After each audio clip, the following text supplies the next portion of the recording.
we win. You're our champion. With you we can't lose. We always win. You're our champion. Oh,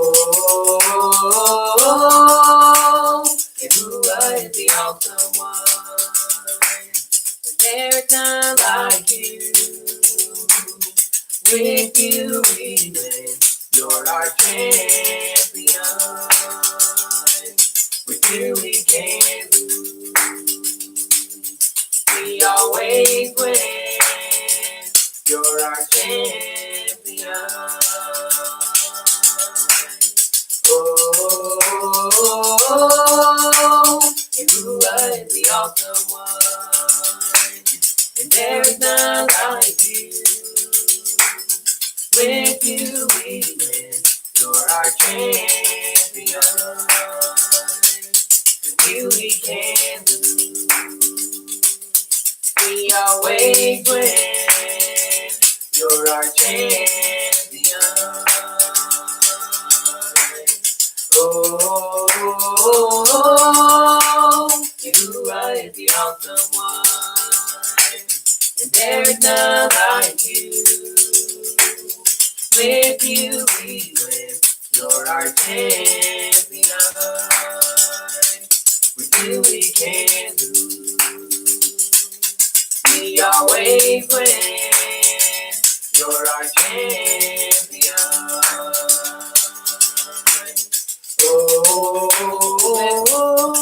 we lift our hands, we lift our voice, we celebrate our champion. We sing halal, halal Yahuwah, for the King who is victorious. We lift our hands, we lift our voice, we celebrate our champion. We sing halal, halal Yahuwah, for the King who is victorious. Yahuwah is the awesome one, and there is none like you. With you we win. You're our champion. With you we can't lose. We always win. You're our champion. Oh, Yahuwah is the awesome one, and there's none like you. With you we win. You're our champion. With you we can't lose. We always win. You're our champion. Oh, Yahuwah is the awesome one. There's none like you. With you we win. You're our champion. With you we can't lose. We always win. You're our champion. Oh, Yahuwah is the awesome one, and there's none like you. With you we win. You're our champion. With you we can't lose. We always win. You're our champion. Oh, Yahuwah is the awesome one, and there is none like you. With you we win. You're our champion.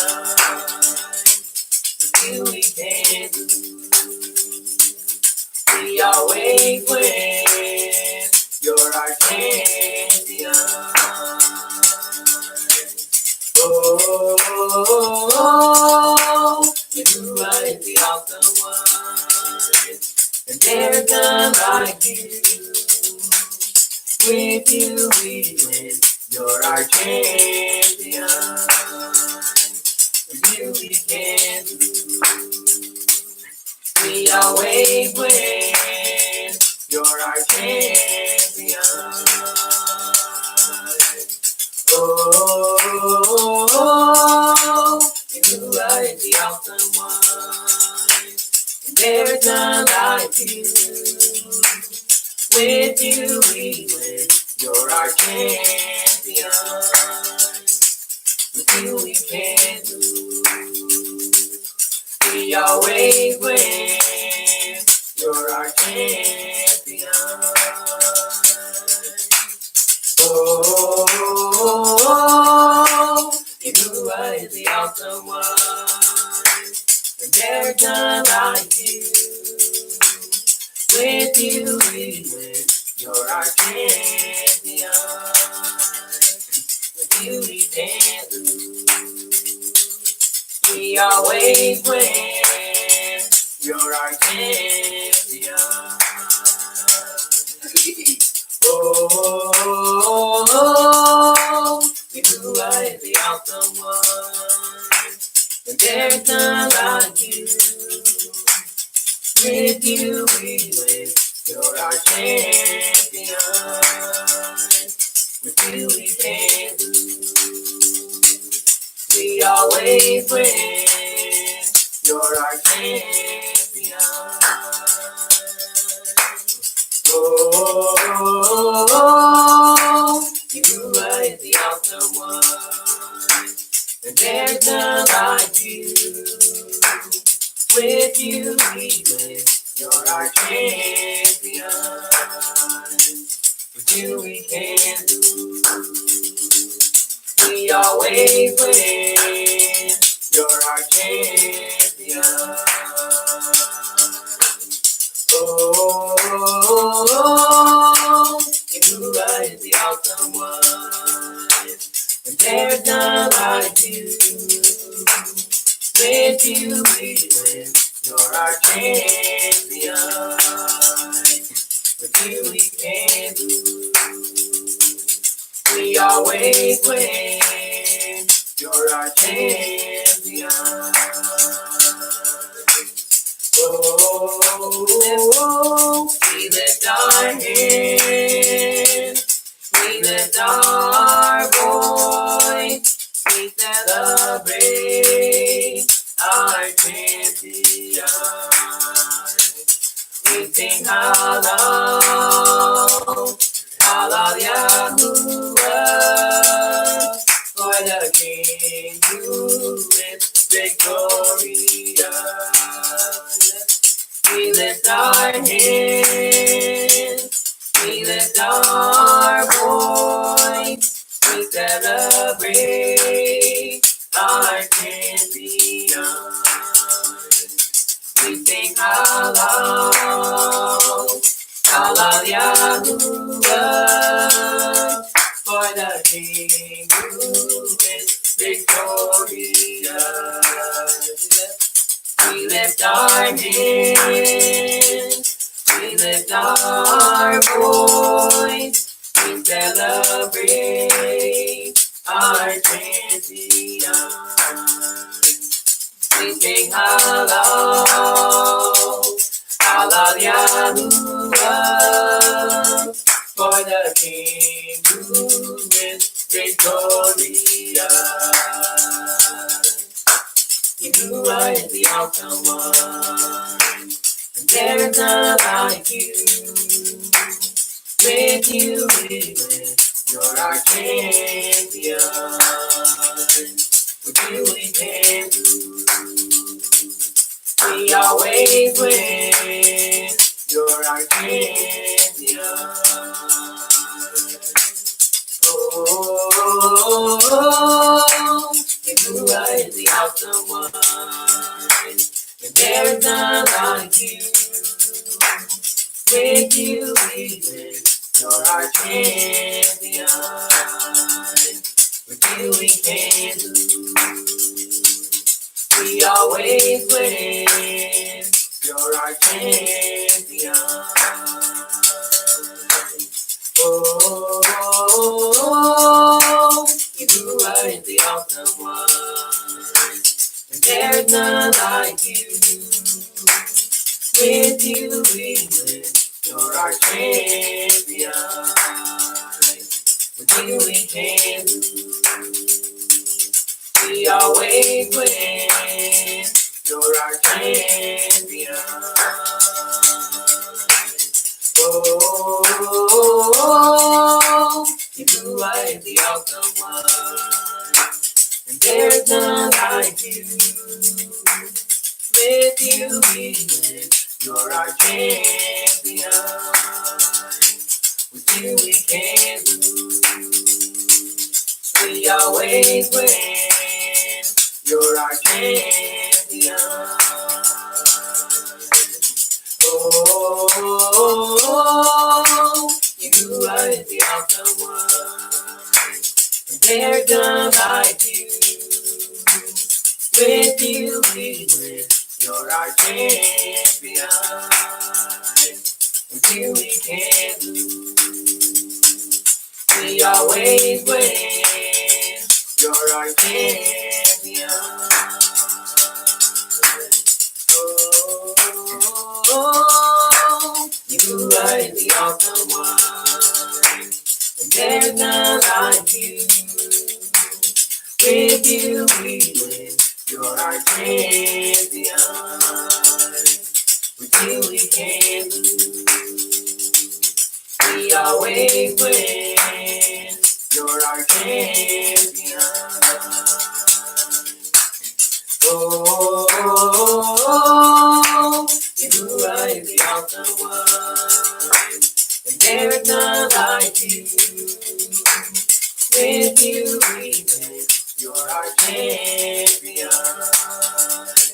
With you we can't lose. We always win. You're our champion. Oh, you are the awesome one. And there is none like you. With you we win. You're our champion. With you we can't lose. We always win. You're our champion. Oh.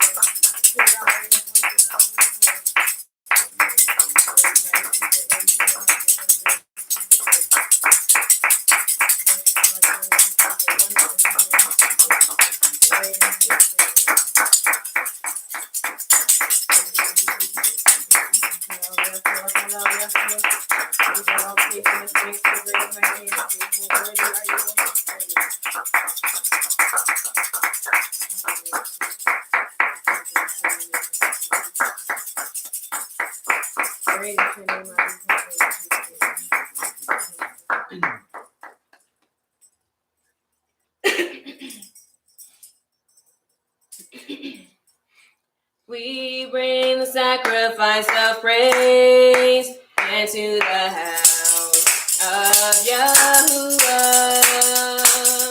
We bring the sacrifice of praise into the house of Yahuwah. And we offer up to you the sacrifices of thanksgiving. And we offer up to you the sacrifices of praise. We bring the sacrifice of praise into the house of Yahuwah. We bring the sacrifice of praise house of Yahuwah. And we offer up to you the sacrifices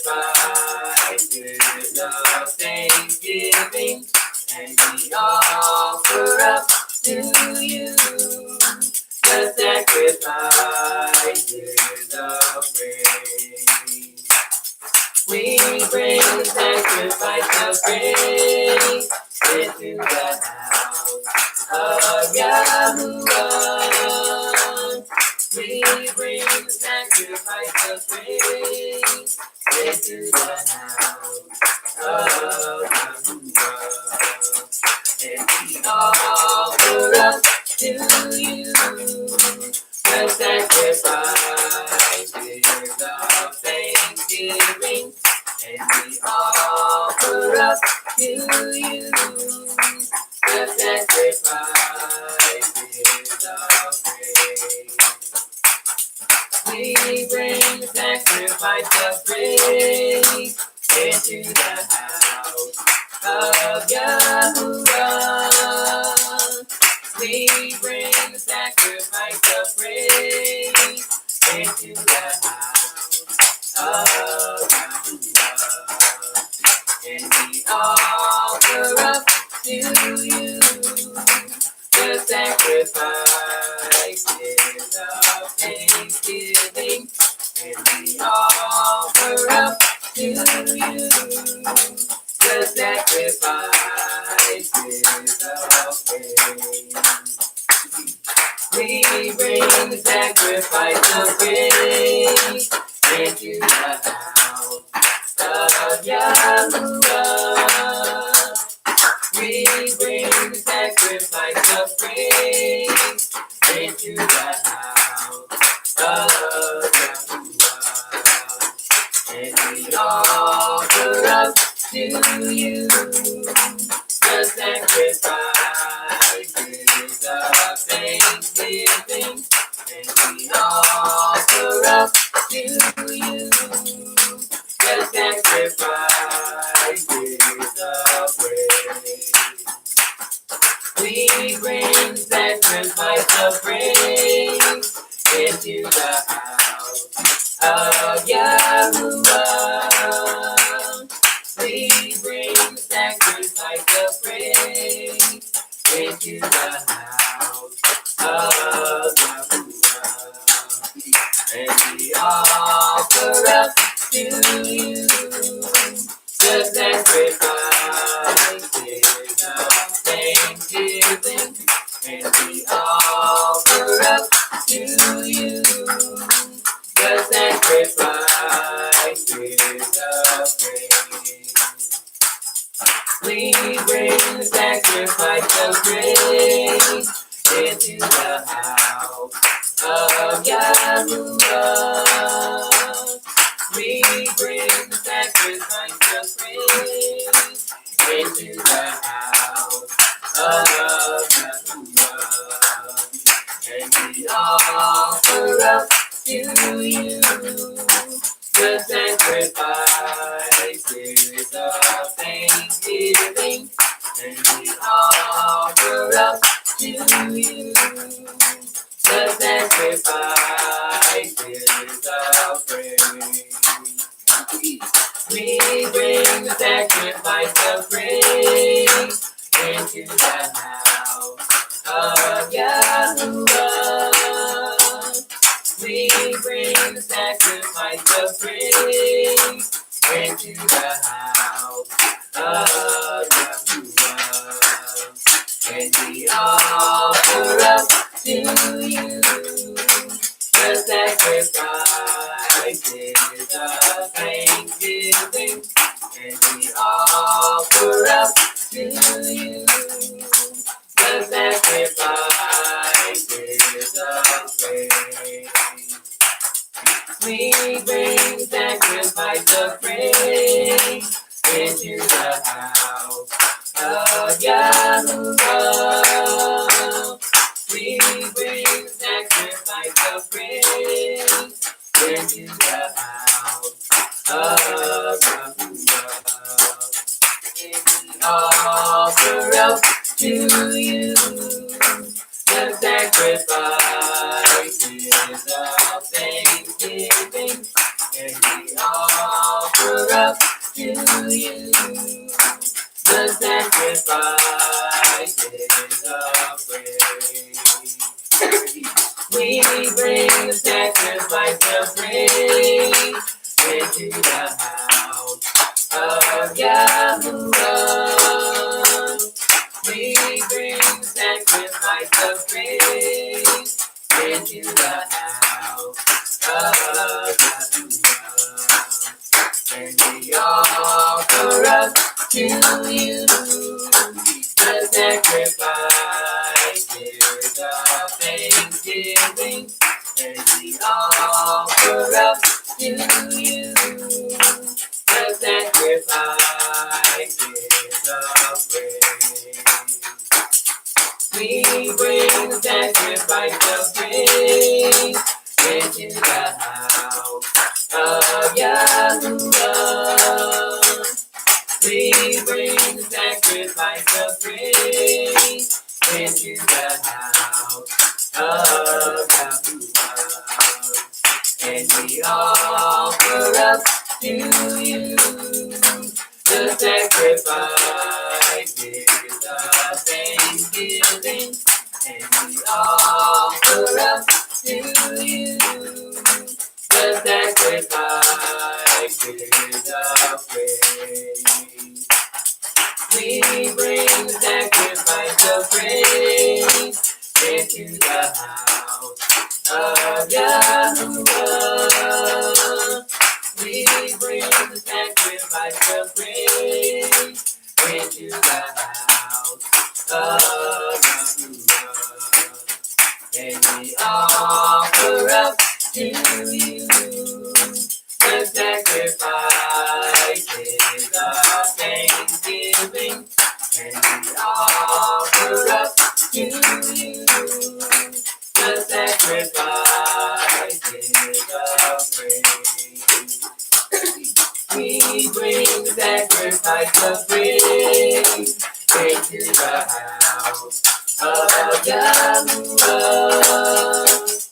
We bring the sacrifice of praise into the house of Yahuwah. And we offer up to you the sacrifices of thanksgiving, and we offer up to you the sacrifices of praise.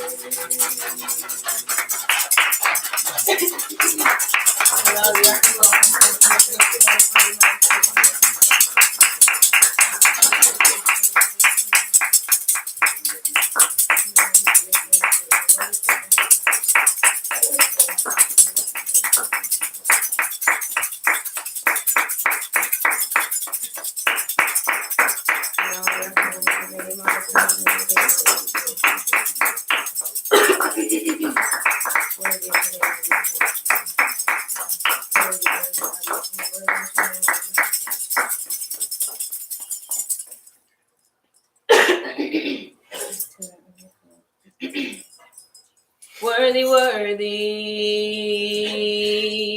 Yahuwah is worthy of my praise. Worthy, worthy, Yahuwah is worthy of my praise. I said he's worthy of my praise. Worthy of my praise. Yahuwah is worthy of my praise. Worthy, worthy, Yahuwah is worthy of my praise. Worthy, worthy, Yahuwah is worthy of my praise. I said he's worthy of my praise. Worthy of my praise. Yahuwah is worthy of my praise.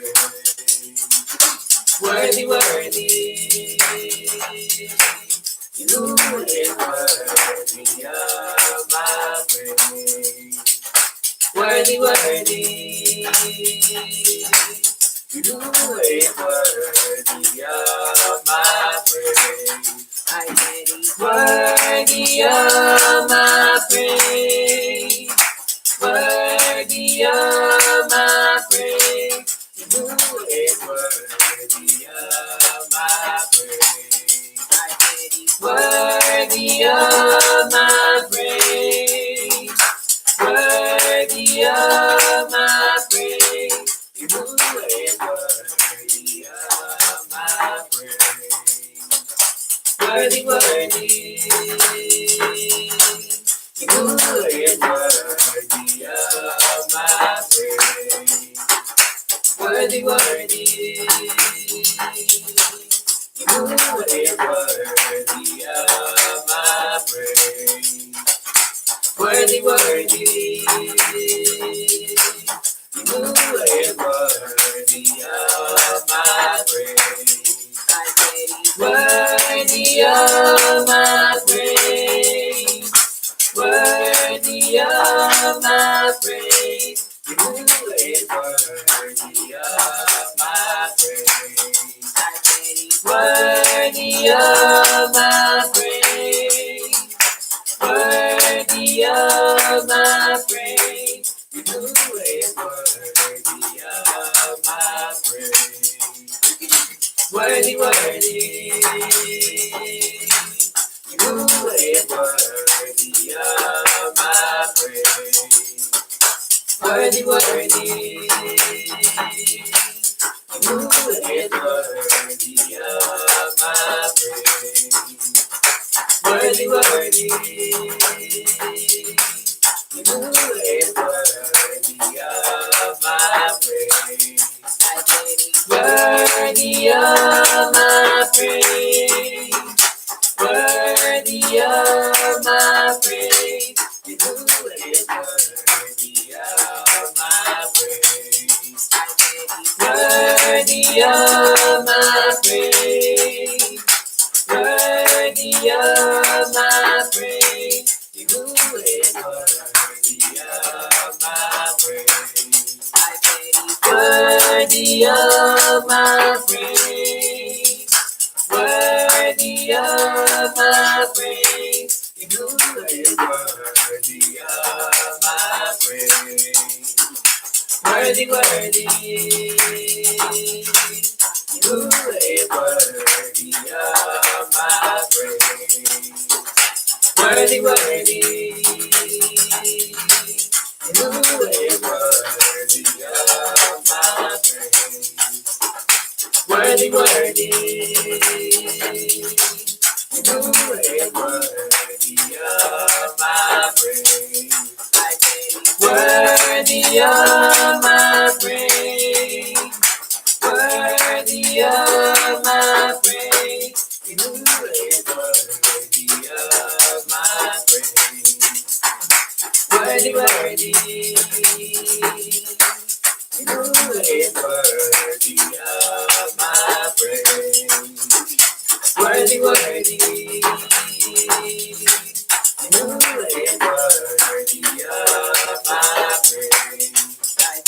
Worthy of my praise. Worthy of my praise. You is worthy of my praise. Worthy of my praise. Worthy of my praise. You is worthy of my praise. Worthy, worthy. You is worthy of my praise. Worthy, worthy. You is worthy of my praise. Worthy of my praise. Worthy of my praise. You is worthy of my praise. Worthy of my praise. Worthy of my praise. You is worthy of my praise. worthy, worthy.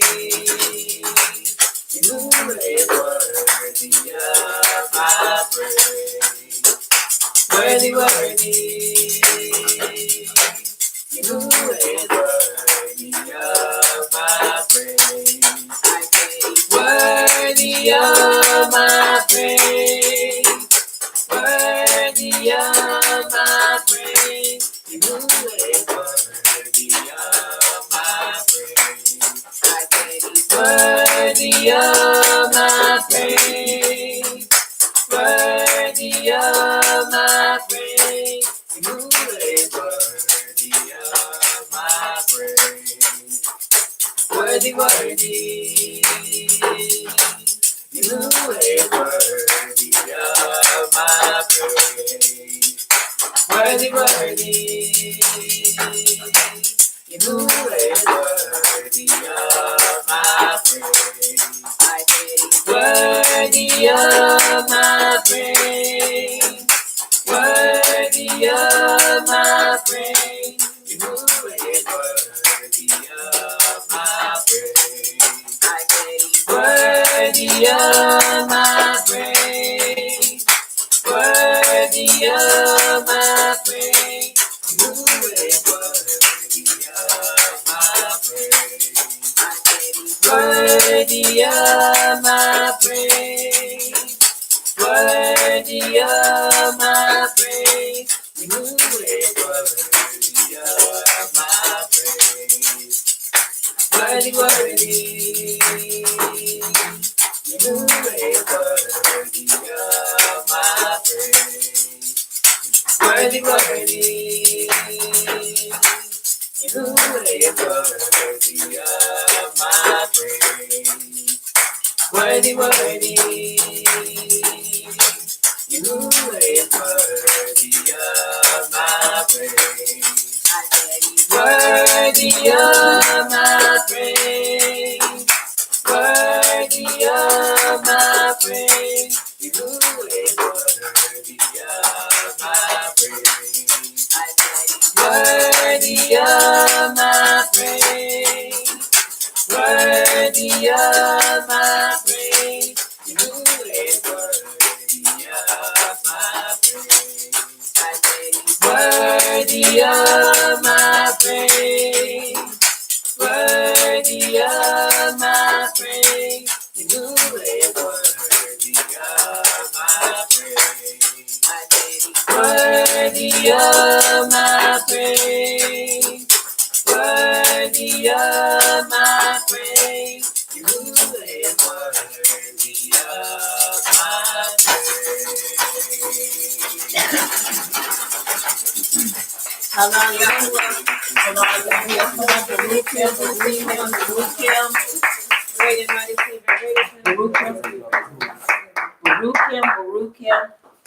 Worthy, worthy, worthy. Worthy, worthy, worthy. We appreciate Yahuwah for yet another Shabbat, another time that we have been afforded to come celebrate, commemorate a time of rest, and we want to, truly, give thanks to the Abba for allowing us to be in your presence one more time and allowing us to meet at this designated place one more time, that we may learn together as a unit, that we may go forward in the power of his might, and that we may truly be all that he's called us to be in these last and final hours. Once again, I want to say to you, Todah, for thinking it not robbery to be with us on this Shabbat, so that we may go forward and that we may continue to press in and please the Abba in our time of learning. So with that being said, I pray that everyone had a restful and shalom Layla, and I pray that Abba Yahuwah ministered to you in your sleep. We want to begin with the Baruch of the Torah and then go into the reading of the Ten Commandments, and it is so.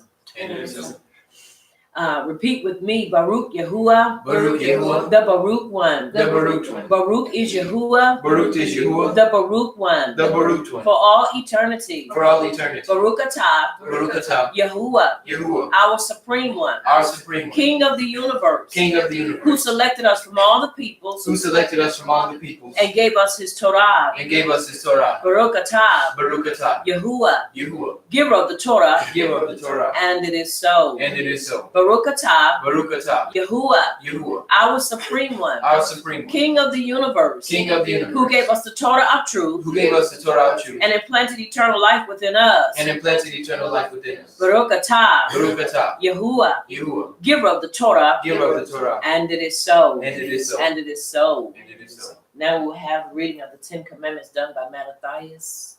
And it is so. And it is so. Aleph. I am Yahuwah, your power was brought you out of the land of Israel from the bed of slavery. Bet you shall have no other power before me. You shall not make you any graven image or any likeness of anything that is in Shemayim above, or that is in the earth beneath, or that is in the mind beneath the earth. You shall not bow down yourself unto them nor serve them, for I, Yahuwah, your power, am a jealous power, visiting the iniquity of the Abbas upon the children unto the third and fourth generation of them that hate me, and showing mercy unto thousands of them that are haunt me and keep my commandments.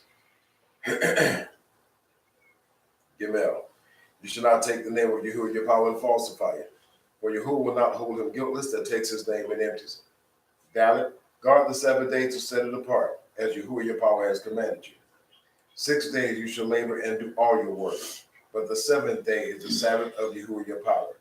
In it you shall not do any work. You, nor your son, nor your daughter, nor your manservant, nor your maidservant, nor your ox, nor your ass, nor any of your cattle, nor your foreigner that is within your gates, that your manservant and your maidservant may rest as well as you. And remember that you were a servant in the land of Mitzrayim, and that Yahuwah, your power, brought you out of there through a mighty hand and by a stretched out arm. Therefore, Yahuwah, your power, commanded you to keep the Sabbath day. Hey, esteem Yahweh in your image, Yahuwah, your power, has commanded you, that your days may be prolonged, and that it may go well with you in the land which Yahuwah, your power, is about to give you. Why? You shall not murder.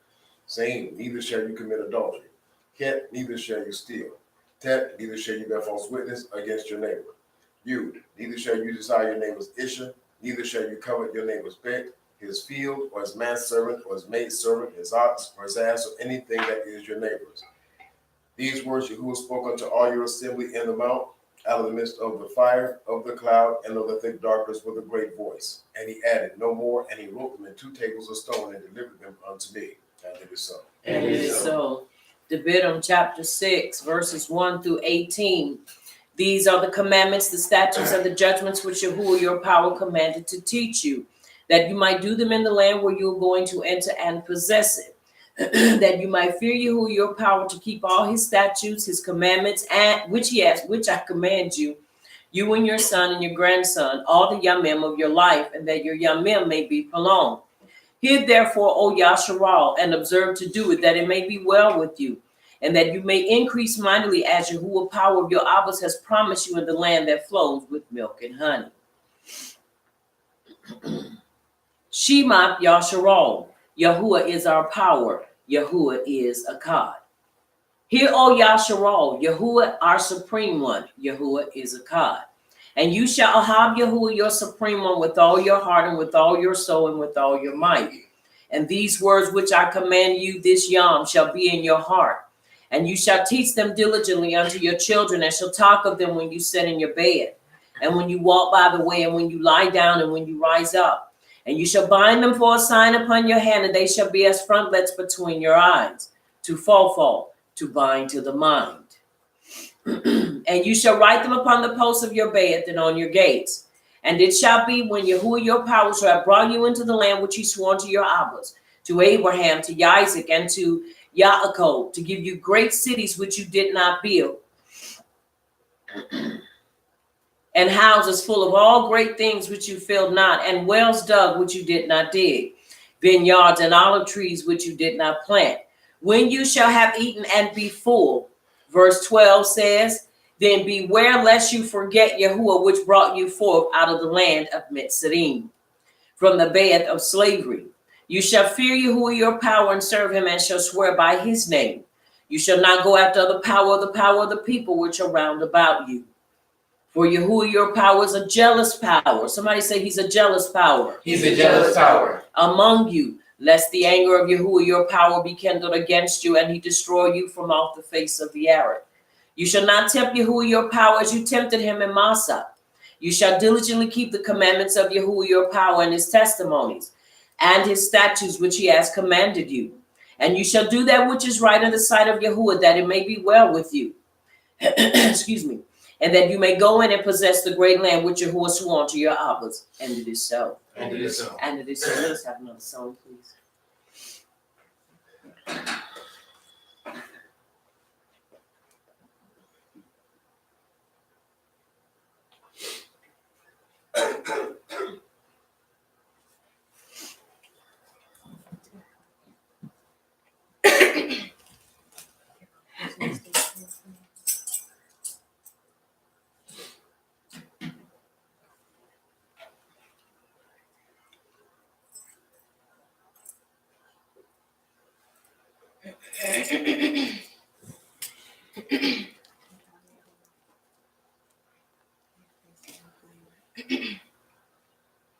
I will Baruch Yahuwah, O my soul, and all that is within me. Baruch his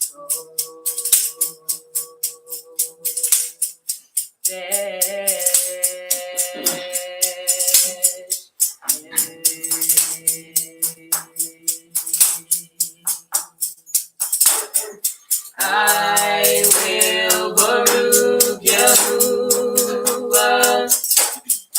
O my soul, and all that is within me. Baruch his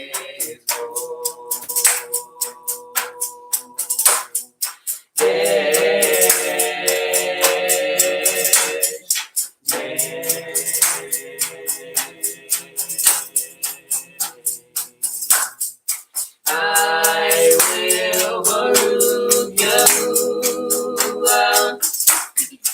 O my soul, and all that is within me. Baruch his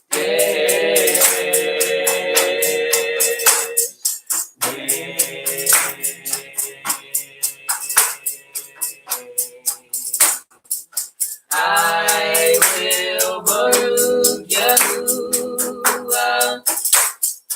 O my soul, and all that is within me. Baruch his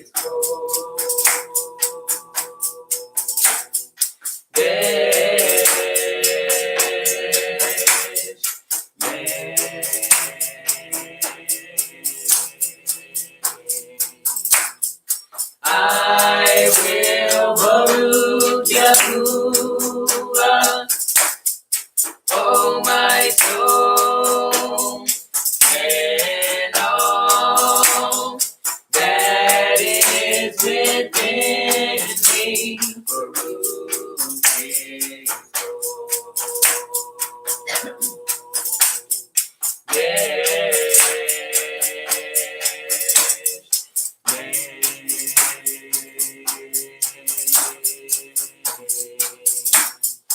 I will Baruch Yahuwah,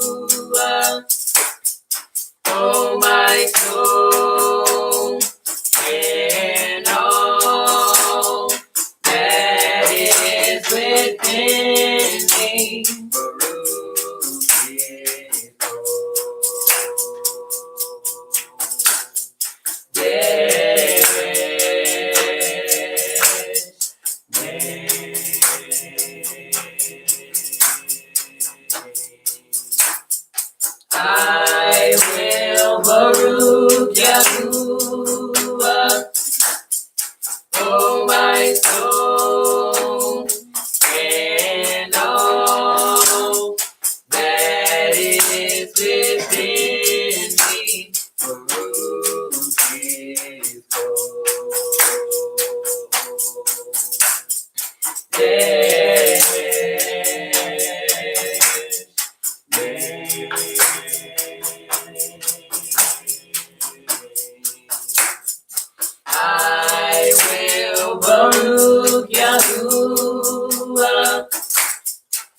Oh, my soul, and all that is within me.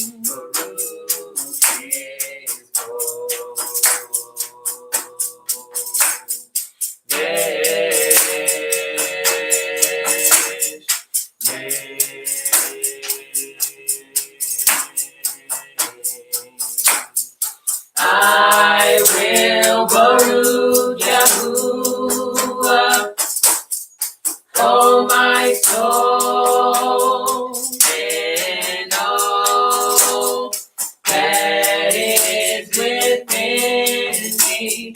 Baruch His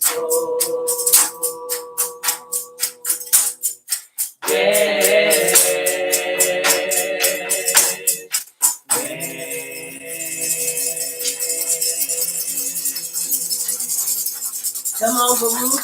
His holy name. Come on, Yahuwah. Come on, worthy King.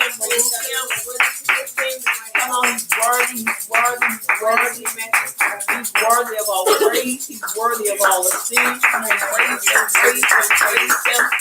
Worthy, worthy, worthy is our Creator. Worthy, worthy, Most High. Come on, Baruch him, Baruch him, Baruch him. Worthy, worthy, worthy. We appreciate him for all that he's doing, all that he's done, and all that he's yet going to do in our lives as we continue to anticipate the great things that he has prepared for us, his set apart people. We want to continue. We want to turn our attention to the scroll of Yahush, the son of Nun, chapter 1. And we want to begin by reading verse 7. And then we're going to recite verse 8 as I have tailored it to fit our personal time of confession. And it is so. And it is so. Only be you strong and very courageous, that you may observe to do according to all the Torah which Moshe, my servant, commanded you. Turn not from it to the right nor to the left hand, that you may prosper wherever you go. Verse 8, as I've tailored it to fit a time of our personal confession, didn't take anything out but made it personal. Let us repeat this together. I will not let this scroll of the Torah depart out of my mouth. But I shall meditate in it. Yom and Layla. That I may observe to do. According to all that is written in it. For then I shall make my way prosperous. And then I shall act wisely. And then I shall act wisely. Now look at your neighbor, tell your neighbor, and then you shall act wisely. Excuse me, look at your other neighbor, tell your other neighbor, and you shall act wisely. Come on, look at your other neighbor, tell your other neighbor, and you shall act wisely. Now take your hand and place your hand over your heart and say, Abba Yahuwah, I shall act wisely.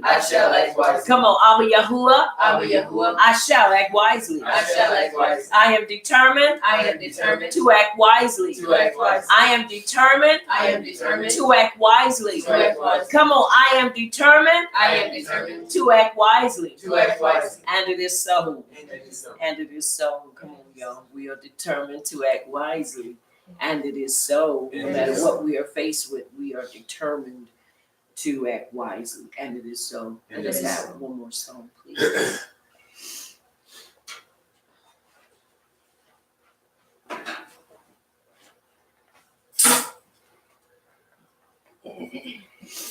Pray with us as we continue to sing through, coming through the flu. We still determined to sing and do what we have to do.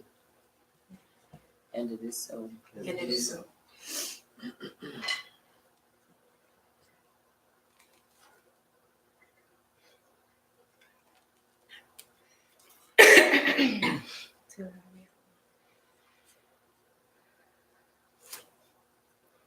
Yahuwah, you are awesome. Yahuwah, you are great. Yahuwah, you are worthy. And you're worthy to be praised. I'll magnify your name. All heavens and the earth will proclaim your grace.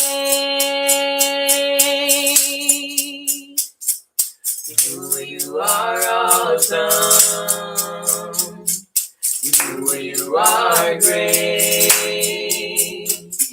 You are worthy. And you're worthy to be praised. I'll magnify your name. All heavens and the earth will proclaim your grace. Sing, y'all. You are awesome. You are great. You are worthy. And you're worthy to be praised. I'll magnify your name. All heavens and the earth will proclaim your grace. You are awesome. You are great. You are worthy. And you're worthy to be praised. I'll magnify your name. All heavens and the earth will proclaim your grace. You are awesome. You are great. You are worthy. And you're worthy to be praised. I'll magnify your name. All heavens and the earth will proclaim your grace. You are awesome. You are great. You are worthy. And you're worthy to be praised. I'll magnify your name. All heavens and the earth will proclaim your grace. You are awesome. You are great. You are worthy. And you're worthy to be praised. I'll magnify your name. All heavens and the earth will proclaim your grace. You are awesome. You are great. You are worthy. And you're worthy to be praised. I'll magnify your name. All heavens and the earth will proclaim your grace. You are awesome. You are great. You are worthy. And you're worthy to be praised. I'll magnify your name. All heavens and the earth will proclaim your grace. You are awesome. You are great. You are worthy. And you're worthy to be praised. I'll magnify your name. All heavens and the earth will proclaim your grace.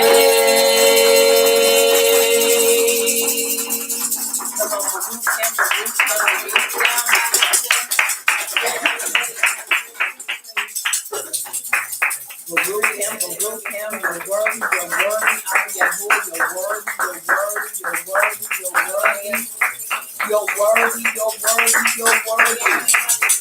Come on, he's worthy of all our praise, he's worthy of all our esteem, he's worthy. And he definitely don't want to rob him of our praise. We appreciate him. Mishley 15:8, the sacrifices of the wicked is an abomination, hateful and exceedingly offensive unto you, Abba Yahuwah, but the prayer of the upright, it is your delight. Mishley 3:4, so shall you find great understanding and high esteem of the sight or judgment of Yahuwah and man, and it is so. And it is so. Ayah 33:4, the Ruach Kodesh of Yahuwah hath made me, and the breath of the Almighty hath given me life. Somebody say he's a life giver. He's a life giver. Say it again, he is a life giver. He is a life giver. Micah 3:8, but truly I am full of power by the Ruach Kodesh of Yahuwah, and of judgment and of might, to declare unto Yaakov his transgression and to Yasharal his sin. And it is so. And it is so. Excuse me. Tehillim 34:15, the eyes of Yahuwah are upon the upright, and his ears are open unto our cry. Verse 17, the righteous cry, and Yahuwah heareth and delivereth us out of all our troubles. Masa 1:8, Acts 1:8, but we shall receive power after that the Ruach Kodesh has come upon us, and we shall be witnesses unto him both in Jerusalem and in all Judea and in Shamar and unto the uttermost part of the earth. And it is so. And it is so. Tehillim 1:1, Baruch is the man that walketh not in the counsel of the unrighteous, nor standeth in the way of sinners, nor sitteth in the seat of the scornful, but his delight is in the instructions of Abba Yahuwah, and he doth meditate upon them, and it is so. And it is so. Ibram 11:6, but without belief it is impossible to please him. For he that cometh to Yahuwah must believe that he is, and that he is a rewarder of them that diligently seek him, and it is so. And it is so. And it is so. Excuse me. As we prepare to do our affirmation, we want to go into Yehukin and Aleph, chapter 2, 5 and 6. And it reads, but whoever guards his Torah, truly the Ahab of Yahuwah has been perfected in him. By this we know that we are in him. Verse 6, the one who says he lives in him ought himself also to walk even as he walked. Yehukin and Aleph 5:3 all the way to verse 15. Very important chapter and passages for us as believers to hold on to. And it is so. And it is so. Very important. I constantly reiterate this over and over. Because it is important for us to understand that the enemy is real. That's right. Shaitan, the devil, the adversary, Beelzebub, he is real. And his desire and his goal from the time we rise, because you got to remember, he doesn't sleep. Excuse me, he doesn't sleep. Right. And from the time we rise, he's on his job to try to discourage us, to try to thwart us, to try to hold us back, to try to keep us from maintaining and moving forward in our belief. And this is why we must stay on guard at all times. I said it on last Layla, lock and load. You got to stay loaded. We can't afford to miss. And the enemy, and I'm just kind of taking this sidebar right here to encourage us, because the enemy likes to wait right till something happens major in our lives, whether it's something that happens to us emotionally, economically, with our mishpachah. He loves to wait on the sideline so that he can come in and interject his poison. And this is how many times many of our people end up getting blindsided, because we really are looking at things. We have tunnel vision, and we're only seeing things from one way. And you have to be careful. A driver realizes when you're on that road, you can't just look straight ahead. You have to have your head on a swivel, because you never know what person is coming from the side. You never know what person is driving crazy from behind you. So as a driver, you have to be multifaceted. You have to be able to drive and look at the same time and keep a conversation with people. And if they're in the car, you one of those. I like to listen to music and I like to talk. And so we talk it. But at the same time, I realize I have to maintain also my focus on what's going on that road. And so it is important that we understand these things. And so with that being said, we've got to stay on guard and we have to stay in tune with the Abba. Because if we don't stay in tune with the Abba, what ends up happening is the enemy comes in and he will steal our belief. He'll steal our belief. And so it is important that we never lay it down and we never give him room to do so. Never give him room. It's like every yom we're seeing somebody that we were walking with in this truth step out of truth. It's like we are seeing casualty after casualty where people are giving up. And so we can't afford to give up and we can't afford to stop praying for one another, to maintain and hold fast and have that strength to endure. Because see, it's not just about only the strong surviving. It is about the knowledgeable. Because see, you have people out there that are strong, but they are not strong in the right places. You can have a person strong in mathematics. That's not going to help them maintain their walk. You can have a person strong in organizing things, but that's not going to help them in their walk. What's going to help us in our walk is our belief and our relationship with the Abba through his son, Yahushua Mashiach. And so this is why I constantly read this, and it is to keep us lubricated and keep us always attentive and always ready. Lock and load. Stay locked and load. You know, safety precautions, we always keep the safety on. But when we walking and we're doing stuff, safety off. Right. So we have to be prepared and we have to be ready to really be able to do the things that are necessary for our development and growth. And it is so. And it is so.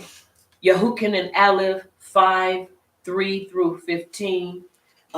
And it reads, for this is the Ahab for Yahuwah, that we guard his commands. And his commands are not difficult, because everyone having been begotten of Yahuwah overcomes the world. And this is the overcoming that has overcome the world, our belief. Who is the one who overcomes the world but he who believes that Yahush is the son of Yahuwah? This is the one that came by water and blood.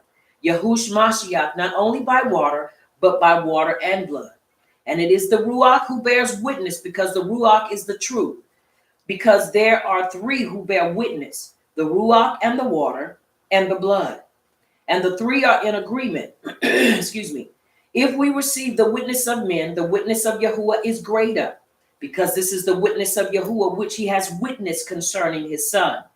The one who believes in the son of Yahuwah has the witness in himself. The one who does not believe Yahuwah has made him a liar, because he has not believed the witness that Yahuwah has given concerning his son. And this is the witness, that Yahuwah has given us eternal life, and this life is in his son. He who possesses the son possesses life. He who does not possess the son of Yahuwah does not possess life. I have written this to you who believe in the name of the son of Yahuwah, so that you know that you possess everlasting life, and so that you believe in the name of the son of Yahuwah. And this is the boldness that we have in him, that if we ask whatever according to his desire, he hears us. Verse 15, and if we know that he hears us, whatever we ask, we know that we have the petitions that we have asked of him. And it is so. And it is so. And it is so. That means that there is nothing, according to his instructions, that he will not grant us if it lines up with his desire. He'll grant it to us. Are you following me? Yes. And so it's important that we maintain our walk, and that we maintain that strength, and not just for ourselves. We got to begin to look at it in this manner as well. It is not just for us that we stay strong, but we stay strong because you got to remember, we're not just living for ourselves. We're living actually for one another. That's right. Believe that or not, we are. So you have to understand, our strength is what helps us to push forward. So you have to understand, we have to depend upon each other. Are y'all following me? Yes. Very important for us to understand that, Because the moment we start feeling and believing that we are islands and we stand alone is the moment we'll be devastated. This is why when you see and hear about storms, tsunamis and other typhoons and all kind of storms that hit out, especially out in places where there are smaller islands all by themselves, those islands no longer are islands. Why? Because they were not connected to a larger body. And so what happens is when that water comes, it devastates them. And they say, well, it used to be an island there, but it is no longer there. Why? Because it was small and stood off by itself. When the water came and the storm came, it destroyed it. It destroyed it. Yes, it can destroy larger land masses as well. But the thing about a larger land mass is that it's strong enough to be able to bounce back. Y'all follow me? Yes. So it's important that we understand that we lock and load and lock ons and hold on and don't let go. And it is so. And it is so. And it is so. All right. We're going to do our affirmation, then declaration, and then we're going to close this portion of our class out. Repeat with me. I purpose to develop my ruach. I purpose to develop my ruach. I purpose to walk in the light of Torah. I purpose to walk in the light of Torah. I am Ibram. I am Ibram. I am born again. I am born again. I am Ibram. I am Ibram. I have the life and nature I have the life and nature of Yahuwah in my ruach. of Yahuwah in my ruach. That life is the Torah That life is the Torah of Yasharal. of Yasharal. I purpose to walk I purpose to walk in the Torah of life. in the Torah of life. Yahuwah's Torah, Yahuwah's Torah, Yahush, Yahush, is in me. is in me. Yahuwah's knowledge Yahuwah's knowledge is in me. is in me. Yahuwah's ahab Yahuwah's Ahab is in me. is in me. Yahuwah's power Yahuwah's power is in me. is in me. Come on, say it like you mean it. Yahuwah's power Yahuwah's power is in me. is in me. Yahuwah's wisdom Yahuwah's wisdom is in me. is in me. He is teaching me. He is teaching me. He is teaching me. He is teaching me. He is leading me. He is leading me. I am a child of Yahuwah. I am a child of Yahuwah. The Ruach The Ruach HaKodesh HaKodesh of Yahuwah in me of Yahuwah in me is leading me. is leading me. I'll follow her leading. I'll follow her leading. I'll walk in the Torah, I'll walk in the Torah. Yahush, Yahush, our Mashiach, our Mashiach. and it is so. And it is so. And it is so. And it is so. Repeat with me, Abba Yahuwah, Abba Yahuwah, in the name of Yahush, in the name of Yahush, our Mashiach. our Mashiach. We subdue ignorance We subdue ignorance with Torah knowledge. with Torah knowledge. And through this knowledge And through this knowledge of Torah truth, of Torah truth, we claim healing, we claim healing, shalom, shalom, deliverance, deliverance, and salvation. and salvation. We decree, We decree excuse me, Torah truth Torah truth in the lives in the lives of your people, of your people, our people, Yasharal. Yasharal. We unite, We unite not to fight, not to fight, not to fight not to fight each other, each other, each other, each other, but the enemy but the enemy of our belief. of our belief. And it is so. And it is so. And it is so. And it is so. I decree a time of rest, shalom, and truth in Yahuwah. And it is so. And it is so. At this time, we will bow before our King and close this portion of our class. And it is so. And it is so. Let us bow before our King. And let us repeat this together. May the utterance of my mouth The greatness of my mouth and the deliberation of my heart and the deliberation of my heart be desirable before you, be desirable before O you, Yahuwah, O Yahuwah, my rock my rock and my redeemer. and my redeemer. May the utterance of my mouth May the utterance of my mouth and the deliberation of my heart and the deliberation of my heart be desirable before you, be desirable before you, O Yahuwah, O Yahuwah, my rock my rock and my redeemer. and my redeemer. And it is so. And it is so. And it is so. And it is so. Put your hands together. You may be seated in his presence. Once again, we do appreciate Abba Yahuwah for yet another opportunity to be in his presence, that we may learn together and that we may celebrate this time together. a time that he's given unto us, his people, as a celebration. It is not a time to mourn, but it is a time to celebrate. It is a time to be excited. It is a time to relish. And it is most definitely a time to give praise to the Abba for what he's done, what he's doing, and what he's yet going to do in the lives of us, his people. Once again, we do solicit your prayers. Continue to pray with us as we are coming through a time of sickness where we all had a touch of the flu. And but we are coming through. We truly give Abba Yahuwah praise and credit for healing, because it is through him that we are healed. And we also thank him for the herbs of the land that has allowed us to build our immune system up. And so you still hear us, some of us sniffing a little bit, coughing in the background. So I do ask that you pray with us as we continue to come through this and get over this hurdle, because that's all it is a hurdle. But this too shall pass, or has passed us. And so we want to turn our attention back to chapter 38. We're in 38, and we're in verse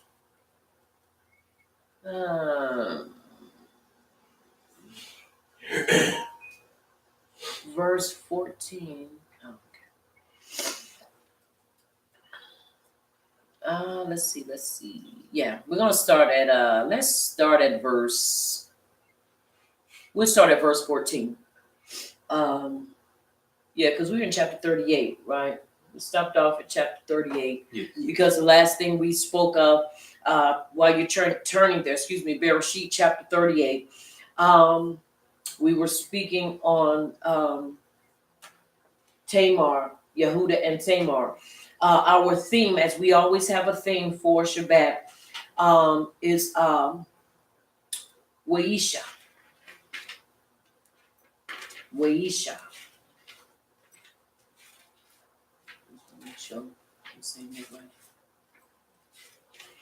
Yeah, Wayesheb. And it means to settle. And he settled. So we're talking about the settling of Yaakov, and also we are singing the life of his sons up close and personal. And we're also taking these very experiences and the things that they went through and applying them, or seeing how do we take from that time to where we are now and apply these things and their experiences to our own lives, so that we are not just reading and saying they, or they did, or what have you. We want to be able to look at it and say, you know what, we can do, we should not do, or the latter. And so it's important for us to understand the importance of being able to take what we read and apply it to right now. To apply it. On last Layla, we learned some things about the credibility and the character of Yosef, which many times, if you were in Christianity like I was, we always look at Yosef as being the one who was hated, for no reason. That's why I need to have my little saying up there. He said for no reason, but there was a reason, and the reason was because Joseph was young, immature, and Joseph was spoiled. He was spoiled, and I'm sure many of us have come in contact with spoiled people, and some of us have probably been that spoiled Joseph. And so, but Joseph was spoiled, and Joseph was at that time, being 17, he was also a liar. Yes, I'm just going to be blunt and open. He was a liar, and he would lie on his brothers. And I believe he did it because he was ignorant to the fact that he was creating a wedge, in between him, his Abba, and basically himself, his Abba, and them. And when you're immature, you know, the saying is you can't see the forest for the trees. When you're in a situation, sometimes you won't be able to really understand what's going on until you come out of that situation. And so as we looked at it on last Layla, we really see the character of Yosef. Yosef was not the baby boy, but he was the oldest of Rachel's children. And so when it is all said and done, because in Yaakov's old age, he chose Yosef to be basically his power of attorney. He chose him to be his power of attorney. And later on, we will see that this is what he was, his power of attorney. He had access, he had authority, and he basically was over all of the affairs of his Abba, and he was to take care of them. Now, you have to understand, if you have siblings and you looking and you're saying, you know, well, I'm the oldest, why would my Ima or my Papa put my younger sibling over me or handle all the affairs when it looked like I should have been the one in line to do this? Are you following me? Yeah. And so it is important that we understand. It's important that we understand how that could have made them feel, especially being grown men. Now, mind you, they have been through a lot of stuff, and so we look at Yosef, and Yosef was one. Every time he had an opportunity, he was going back, taking a bad report. Every opportunity he had, he was basically on one side. He was dealing with. He really didn't like Leah's children, which were his brothers, and also at the same time his cousins. So you have to understand that's some really crazy stuff there, because you're talking about two sisters' children, which made them brothers, but also made them first cousins. So you got to understand that blood, you know, that mixing of the blood can do something to you at times. And so here it is. He had to learn. And so this is why we ought to really appreciate going back, looking at his life and the lives of the 12 tribes, and really being able to look at what, how, and why they were molded the way they were. And so, or better yet, put it in this manner, why they had the disposition they had as young men. Right. And then when they got older, that same disposition carried on, and then also was carried on into their children. So it's very important that we understand, like I said, we want to deal with it, and we don't want to deal with it from this, you know, way off of this far off position or this distant position. We want to deal with it up close and personal, and be able to recognize, hey, if that's me, then help me, Abba Yahuwah, to do better.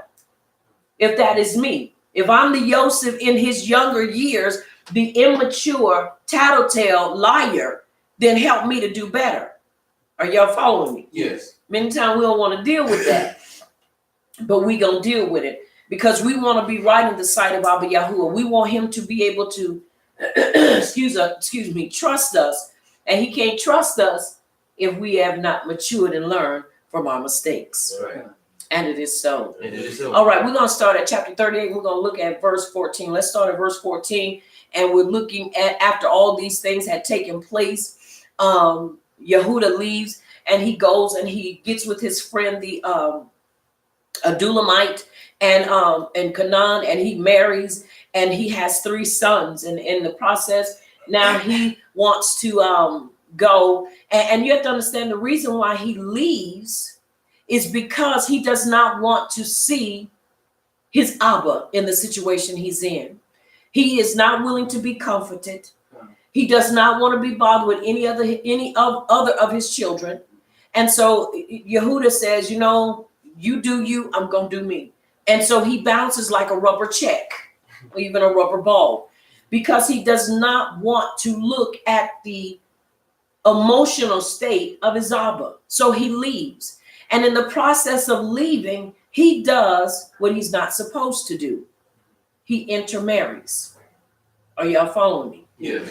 And in the process of intermarrying, he brings about 3 sons. Now, to show you how he knew what he was doing was wrong, but he didn't want his sons to follow in his same footsteps, he goes and gets a daughter, Tamar, who is the daughter of a priest, because he doesn't want his sons to do what he has done. Well, in the process of doing this, the woman he marries is a very evil, manipulative, malicious woman. And she teaches her sons to spill seed so that they do not bring forth children or a child through Tamar. Now, as I said, even on last Layla, they never touched her. So Tamar technically was still a virgin. Are you following me? Yes. She was a virgin.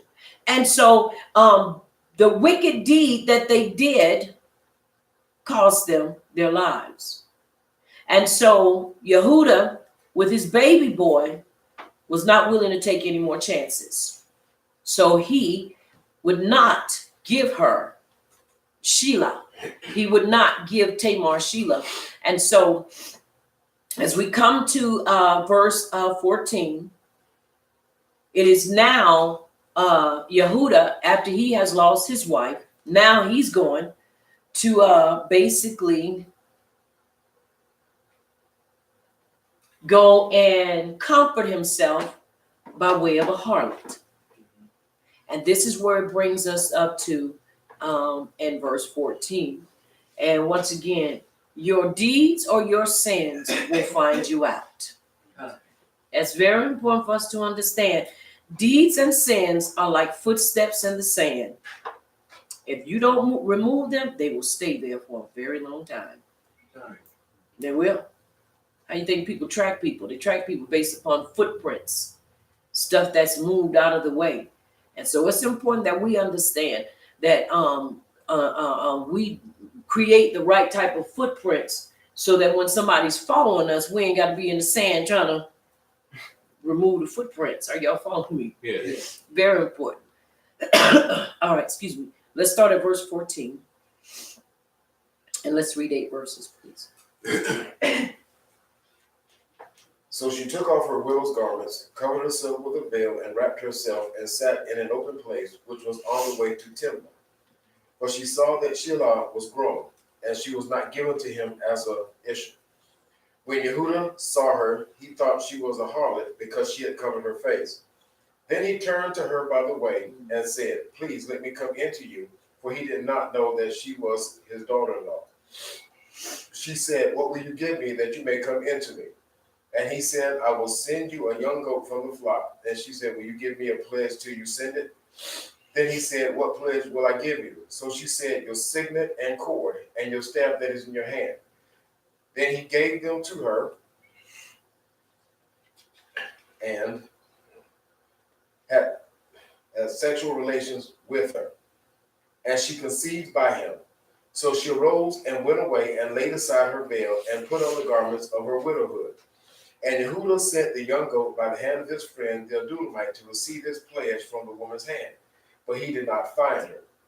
Then he asked of the men of that place, saying, "Where is the harlot who was openly by the roadside?" And they said, "There was no harlot in this place." And it is so. And it is so. So he basically, now mind you now, once again, I also use whatsoever man soweth, that shall he also reap. Now you have to remember, Yehuda was one of the ones who was involved with the selling of Joseph. So he had a part in that. Now you have to understand, while they were there and they were mourning with their Abba, they knew he was not dead. Right. But to keep that lie up, they had to mourn with him like he was. Now, I said it before, Joseph to them was dead. And he didn't die the moment they sold him. He was already dead because of his relationship with them. It was spoiled from the time he basically, I believe, could learn how to communicate with them and go backwards and forth and tell his Abba certain things about them. And you have to understand, when you're dealing with little children, especially obnoxious little children, you know them little children that constantly be in your face or like to hit you and like to do little stuff. And then they go back and say, well, you know, so-and-so took or so-and-so said. And you start thinking, why'd you sit there and lie? Then you got people that'll believe everything they say. Right. And they know these children be lying up a storm. But because that be their little pet baby, and they don't believe they could do anything wrong. I don't believe it's that they don't believe they could do wrong. It is just they don't want to accept that child could ever do that. And I've been there before where there's some things that you just don't believe your children will do.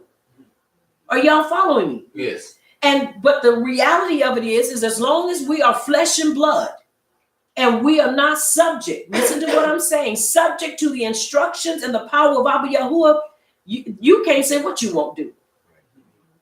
I will say that again. If you are not under full control and you have not put your life completely in the hands of Abba Yahuwah, you cannot say what you won't do. You won't, because we're flesh and blood. You won't say what you won't do. But when you put your life in the hands of Abba Yahuwah, and you put your life there and you keep it there and you trust him with your life, you can say, Abba Yahuwah, please help me never to go that way. Yes. Keep me from making those deadly mistakes. Keep me from doing something that's going to harm me and somebody else. See, because then you have something to rely on. You have something you can base what you're saying you won't do based upon. Right. And not just your own volition and your own strength.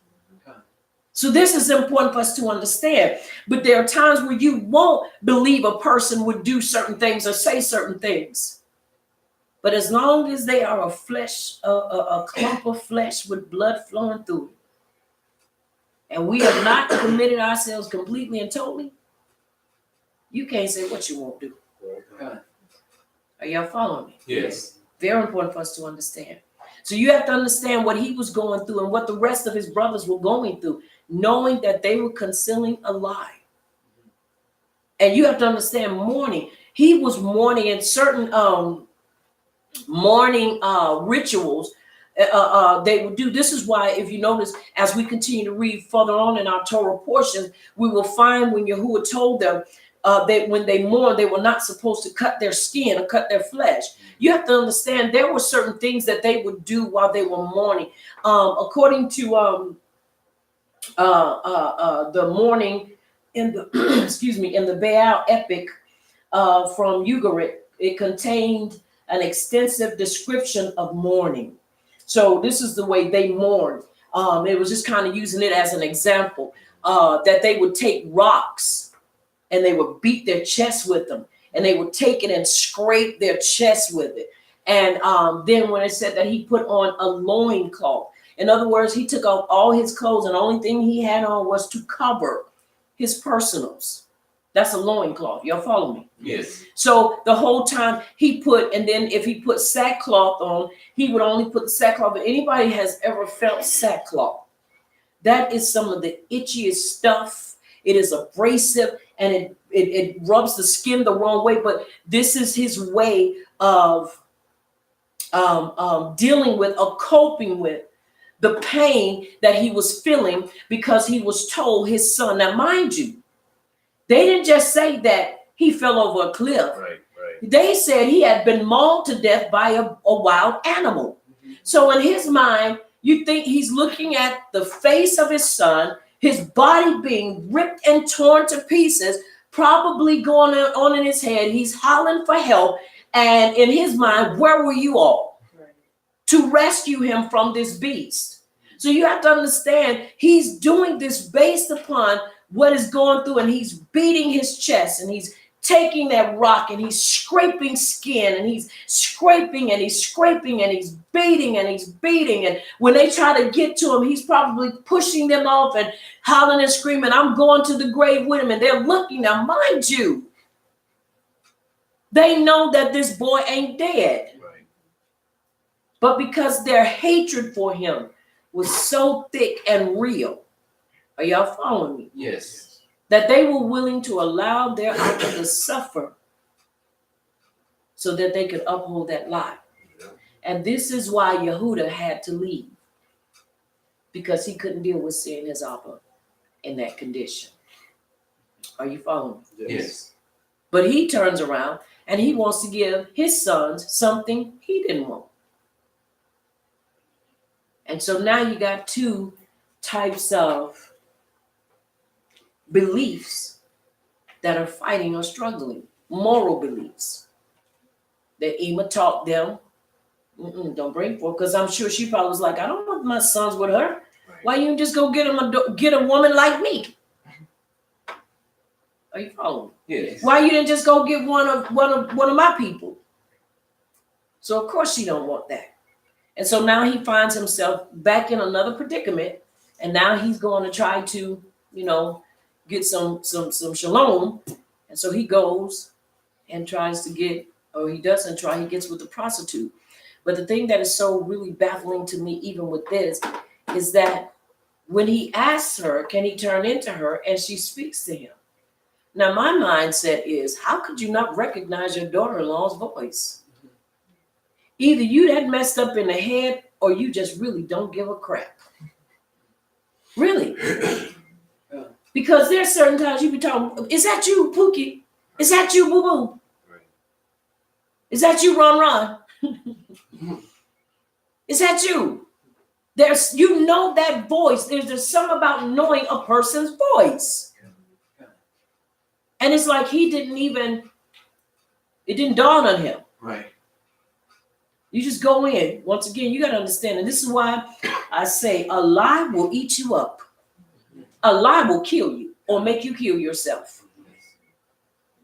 That's why it's better to tell the truth and go on. But don't lie. Right. Because the longer you have to harbor a lie, the longer that thing will destroy you. And it'll destroy the people around you. And it is so. And it is so. And so it's important we understand. Now look, when you look at verse 18, then he said, what pledge shall I give you? So she said, your signet and cord and your staff is in your hand. Now, it's important we understand, because you have to understand what those meant. From the historical canon of the patriarchs known as the pseudepigrapha, Yehuda 1 and 3, and after these things, while Tamar was a widow, she heard after 2 years that I was going up to shear my sheep, and adorned herself in bridal array, and sat in the city of Anan by the gate. For it was law of the Amorites that she was about to marry should sit in the fornication 7 days in the gate. Once again, you have to understand that's their, once again, Amorite. You heard what it said, Amorite. We're not Amorites. So you have to understand that's what they said they did. And that's based upon the pseudepigraphica. And so it's important we understand that. Now, Yehuda was also drunk at the time of meeting Tamar. And it's okay now. Just like his wife, Aliath. So he did not recognize her, because how can a man sleep with a woman and not recognize that is his daughter-in-law? So that's why he could not recognize her, because he was drunk. He was so up. The reason why Tamar sat at the gate as a sign, a symbol of authority, was not because she was a harlot. She was seeking marriage. But Yehuda in his drunkenness could not tell the difference between marriage and harlotry. But you have to also understand she was waiting exactly for him. So she knew who she was gunning for. Okay, so let's make sure we understand that. That it wasn't like she was like, okay, the first man come, because she could have been done that. But she knew, because now watch this now. She wanted to remain in alliance with that family. Right. She wanted to be a part of the 12 tribes. Do y'all follow me? Yes. Some way she wanted to maintain that. And so she was not going to give up, even if it meant through the daddy. That's how come she sat there, because she knew he was coming. When a person knows your ways better than you know your own way. She waited there. All right. Now,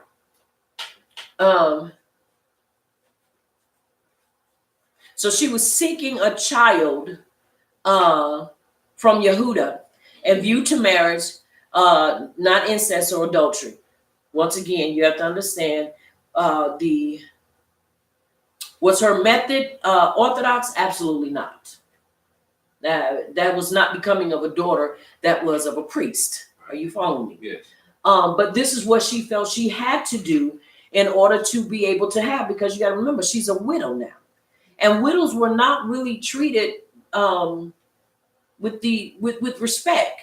So she basically had to have something that put her in a position of respect. All they know is both of her husbands were dead.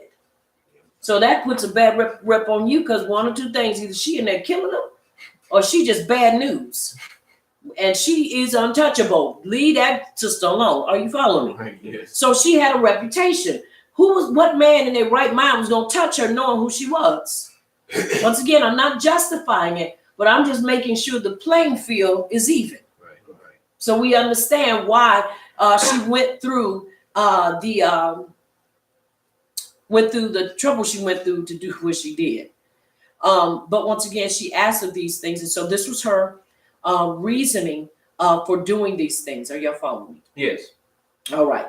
Now, as we continue to look in, let's look at verse.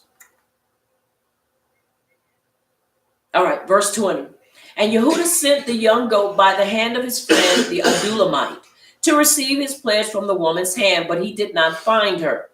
Verse 21, then he asked the men of that place, saying, where is the harlot who was openly by the roadside? And they said, there was no harlot in this place. Now, once again, that also helps us to understand he had to be drunk.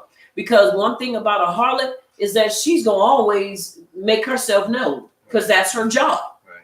That is her job, to do what she do. And so when he came, when they looked for her, she was not there. And verse 22, and he returned to Yehuda and said, I cannot find her. Also, the man of the place said, there was no harlot in this place.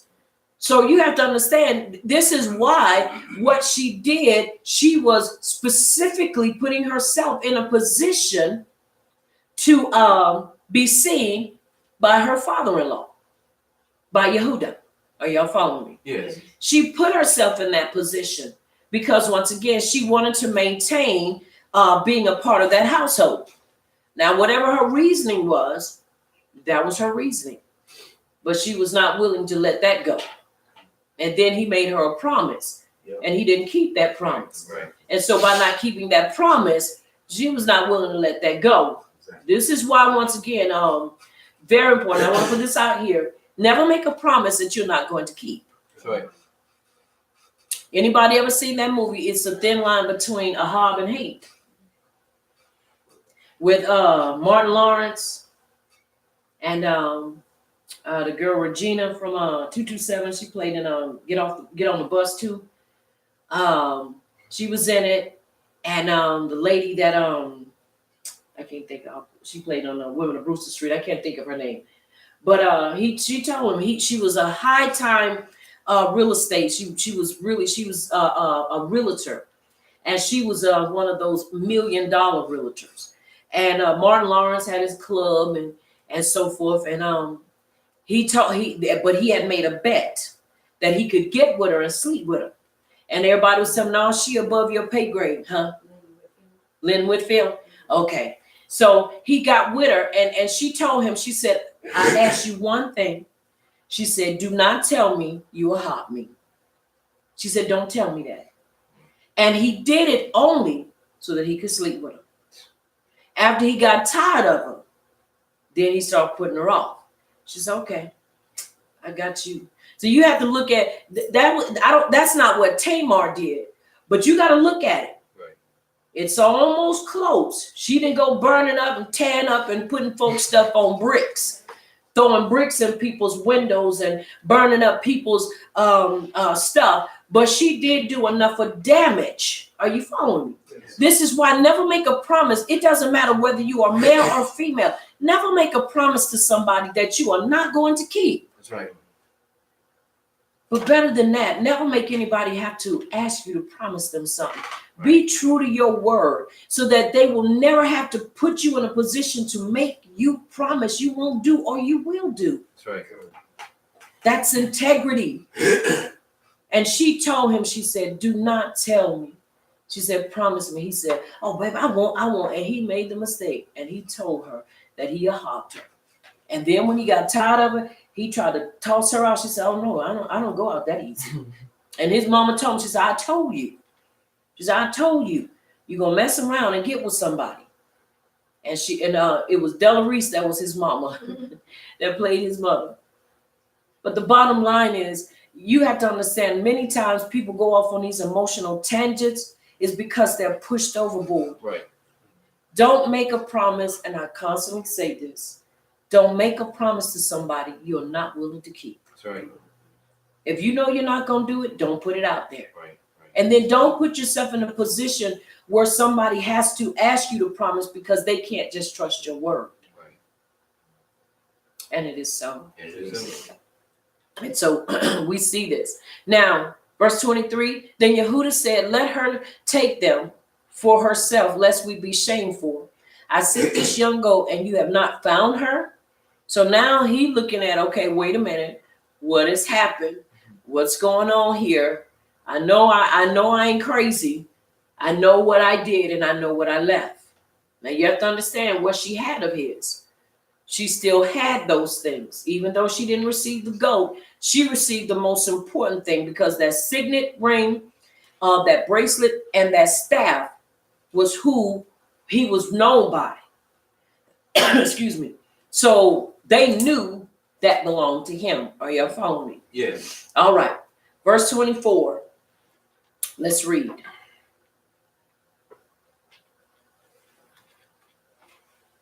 Verse 24. Mm-hmm. 8 verses. 8 verses. It reads, and it came to be about 3 months after that Yehuda was informed, saying, Tamar, your daughter-in-law, has whored, and see, she has conceived by whoring. And Yehuda said, bring her out and let her be burned. When she was brought out, she sent to her father-in-law, saying, by the man to whom these belong, I am pregnant. And she said, please examine whose these are, the seal and the cord and the staff. And Yehuda examined them and said, she has been more righteous than I, because I did not give to her Shilat my son. And he never knew her again. Mm-hmm. And it came to be at the time for giving birth, that see, twins were in her womb. And it came to be when she was giving birth, that the one put out his hand, and the midwife took a scarlet thread and bound it on his hand, saying, this one came out first. So it came to be as he drew back his hand, that see, his brother came out, and she said, how did you break through? This breach be upon you. So his name was called Peretz. And afterward his brother came out, who had the scarlet thread on his hand. So his name was called Zerah. Into 39? Mm-hmm. Chapter 39, verse 1. And Joseph had been taken down to Mitzrayim, and Potiphar, an officer of Pharaoh, captain of the guard, a Mitzrayite, bought him from the Ishmaelites who had taken him down there. And it came to be that Yahuwah was with Joseph, and he became a prosperous man, and was in the house of his master, the Mitzrayite. It is so. And it is so. All right, it's something about them twins running up in that family. Twins. And they all have that aggressiveness. Babies being that aggressive. Woo, them some aggressive babies, boy. But you see that. Now, once again, very important that we look at these things. Now, I want to look at this. As we know, excuse me, the reason she went to the extent she went through was because living as a widow, you had no economical backing. You had, especially without children, you were without legal, economical, or social status. A woman without a household. Yehuda here relegates Tamar through his continuing authority over her to the protection of her Abba's household. And so basically her life was on hold. And nobody wants to live like that. We know we don't want to live like that. Right. So you can imagine, you know, and I'll put it like this, you know, somebody owe you some money, and you know you are dependent on that money, and they keep telling you every time you ask them, you know, when you gonna get my money? Well, I'm gonna get it. You know, I told you I'm gonna get it. Then another month, you kind of give them a little more time. You go back, when you gonna give me my money? You know, they tell you, I'm gonna give you your money. Then you go a fourth time, you say, when you gonna give me my money? Right. I'm gonna give it to you. I'm gonna give it.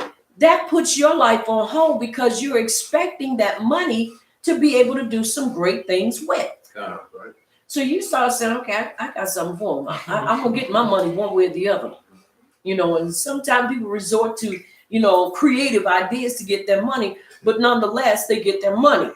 And so you have to understand with her being in that position, and especially as a woman, you know, in today's society, even though we are supposed to be more advanced and we're supposed to be a little better in the way we do things, you can imagine what it was like, especially even in the day and time we live in, being a woman and you're trying to do things, whether you're single or whether you're married. If you are a woman, things can be difficult for you because of your gender, because of our gender. Are you following me? And I never ever teach, you know, this separatist. I never teach and preach, you know, a feminism, and I never teach and preach separatism and where you do your thing. No, you're together. We teach and preach as a unit. Are you following me? And so you are a mishpachah, but there are times, regardless of who you are and where you are, and even the status that you hold, when people begin to look at you and acknowledge you as a woman, many times that's one of the hardest things. Some, not all, some brothers and some women have problem with women trying to do what they got to do to make it. Are you following me? Yes. And then following in truth. So you have to understand, our times are different. Back then, their times were harsher and harder. And so you can kind of understand why she took the route to appear to him as a prostitute. Then you go from there, and let's look at really, I wanted to bring out the seal, the cord, and the staff. In the ancient world, legal identification was not by signature or specially assigned numbers as today. The seal was the most common form of identification. Mesopotamia, inscribed cylinders were used and often worn around the neck, whereas in the rest of the ancient world, scarab or stamp seals were carved in instigalio on dish-shaped bits of stone, the size of a small coin. So just like today, how people have what we look at as identification cards, they had the same thing, but not like today, or not like to y'all. Usually decorated with some sort of simple picture, and occasionally with the individual's name and or position. These were often pierced, so as it were to be worn somewhere on the body, often around the neck or on a cord, probably referred to in this verse. Stamp seals are attested as early as the 7th millennium BC, Neolithic period. Cylinder seals made their appearance in the early 4th millennium. The staff that Yehuda leaves with Tamar must have also been distinctive and capable of identifying the owner. One possibly is that it was a staff that designated the head of the family. In the Midbar 17:2, Akkadian hatu is used for the scepter of a king, but also for the shepherd's staff and the staff that serves as the insignia of office for important people. It seems that the top of the staff was often engraved. So this is important to understand why she told him to leave those things, because she knew that this was going to be her calling card, or be her ace in the hole, because she knew that they were going to call for him. And when they called him, what was the first thing he said to do? He said, have her burned. He said, it says, he said, so bring her out and let her be burned. He didn't ask no questions. Now you got to understand, why would it be that it would be commanded for her to be burned?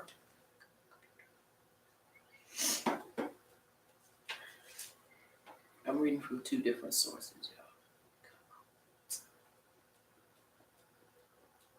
y'all. All right. She was commanded to be burned because she was a Kohen's daughter.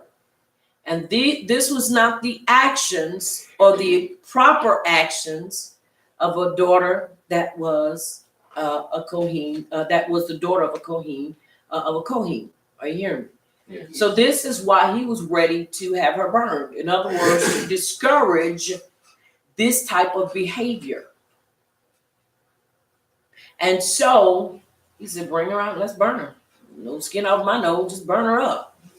And he said, well, hey, let's find out what happened. Let's find out What went wrong? No, you ready to burn this woman. This is why she had to get those things to make sure that her life and the life of her baby, at the time, I'm sure she thought was only one, would be taken care of. Now, once again, you know, with the day and time we live in, if it was up to a many of people would still today be trying to burn a bunch of us. Right. Yeah. They would burn her, and they'd be the main ones that be the one coming out the house. But see, this would be to conceal what? Their sin. Mhm. Are y'all following me? Yes. So it's important that we understand, once again, I do not condone the actions, but let's look at both. But he had to come out of his own mouth and say also that her actions were more righteous than his. Okay? But let's look at this. I want to read this too. Have her burned to death. It was a fact of life and society that sometimes widows were forced into prostitution, either regular or occasional, in order to live. Yet it was still unacceptable behavior and was treated severely. Now you have to understand, regardless of how she became a widow, Right. it was still looked at that way. Now I'm going to show you something too. This is why Yahuwah, I'm trying to make sure my mouth's straight. This is why Yahuwah puts that burden on us as a people, as a collective, to take care of who? The widows and the who? The fatherless, so that they do not have to do what? Revert to that type of action. Right. Right. That is our responsibility as a people. That's why he says take care of the widows and the fatherless. And this is why Yasharal got into trouble. And as we continue to read and move forward, we will see what made Yahuwah really mad with them at times, because they were selfish and didn't want to help anybody but themselves. And this is what they would have to do. It was unacceptable.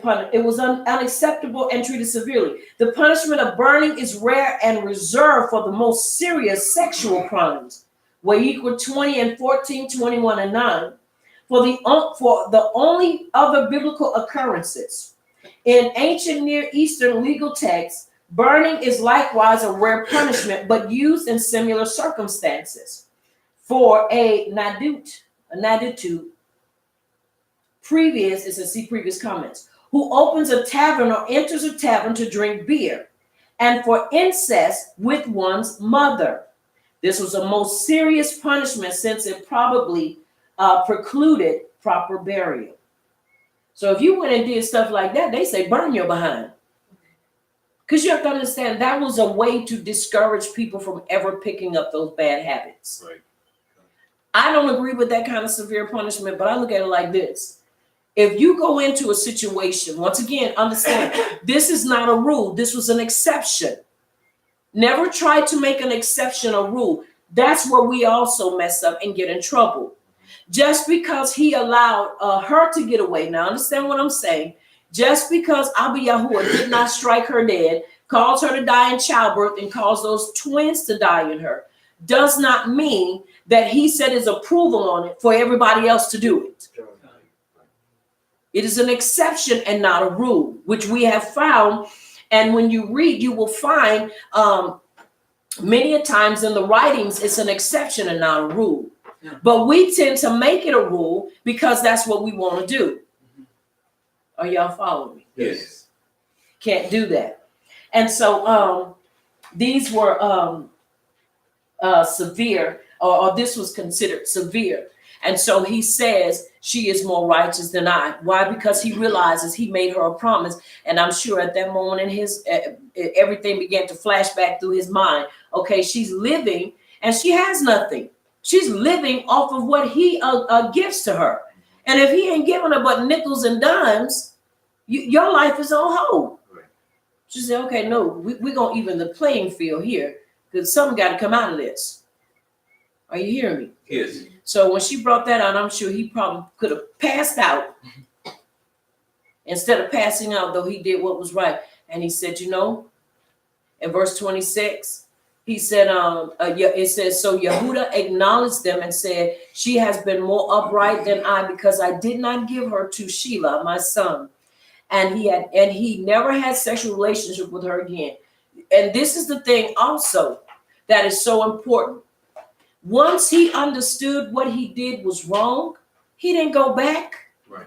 Because technically, he had married her by sleeping with her. Yes, he did. Mhm. He technically, because none of the other sons did. They never got a chance to. Right. Because they died before they could. So he never went back to have relationship with her, which is also shows that he felt remorse for, number one, the lie. Now, mind you, he's already living under a lie that his baby, not his baby brother, but his baby brothers is dead, and he's actually not. So you got to remember all that stuff playing. That's just like a big old cesspool of mess going on. So it's very important for us to look at it, and this is why, once again, if you tell one lie, you're subject to tell another lie. And this is what we see. You continue to look at that pattern. Are you following me? Yes. But he never went back and touched her anymore after that. Once again, you have to commend him. He walked away from that. He walked away from it. Are y'all following me? Yes. Excuse me. Now, let's finish this out, this last one. And then we'll go into chapter 39. Now, once again, it's something about the birth of these babies, these twins. And if you notice, it's always the twin boys. I'm sure you can't make me believe they only had twin boys. I believe they had twin girls somewhere up in there too, but it just was never recorded. Yeah. I believe that. I really do. Now it says so, and so it was when she was giving birth that the one put out his hand, and the midwife took a scarlet thread and bound it on the hand, saying, "This one came out first." Now, once again, it sounds just like Yaakov and Esau, doesn't it? Yes. Where they were in there struggling for position and struggling aggressive, and one of the reasons why too, it is stated that Yahuwah hated Esau is because when he was a baby, he was trying to kill Yaakov in the womb, and this is why he grabbed his foot, because he was trying to kick him in the head. You have to understand, and you have to understand, right here is the mold, is the opening of the baby's head. And it doesn't take much to kill a brand new baby. And he was trying to basically kick him in the head to take his life. And this is why he grabbed the foot of Esau to keep him from killing him in birth. And this is why it is stated that Abba Yahuwah hated him, because he already knew the type of person he was going to be when he grew up. Okay. Now, when we look at these two brothers, we can also see the aggression there. I got to be first.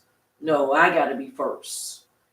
Boy, and during that time too, I believe they had anesthesia, but you didn't go to sleep. They made sure you stayed awake, and they were gonna make sure, because you had to make sure you were awake, because you had to make sure you had to feed the baby and you had to take care of the babies.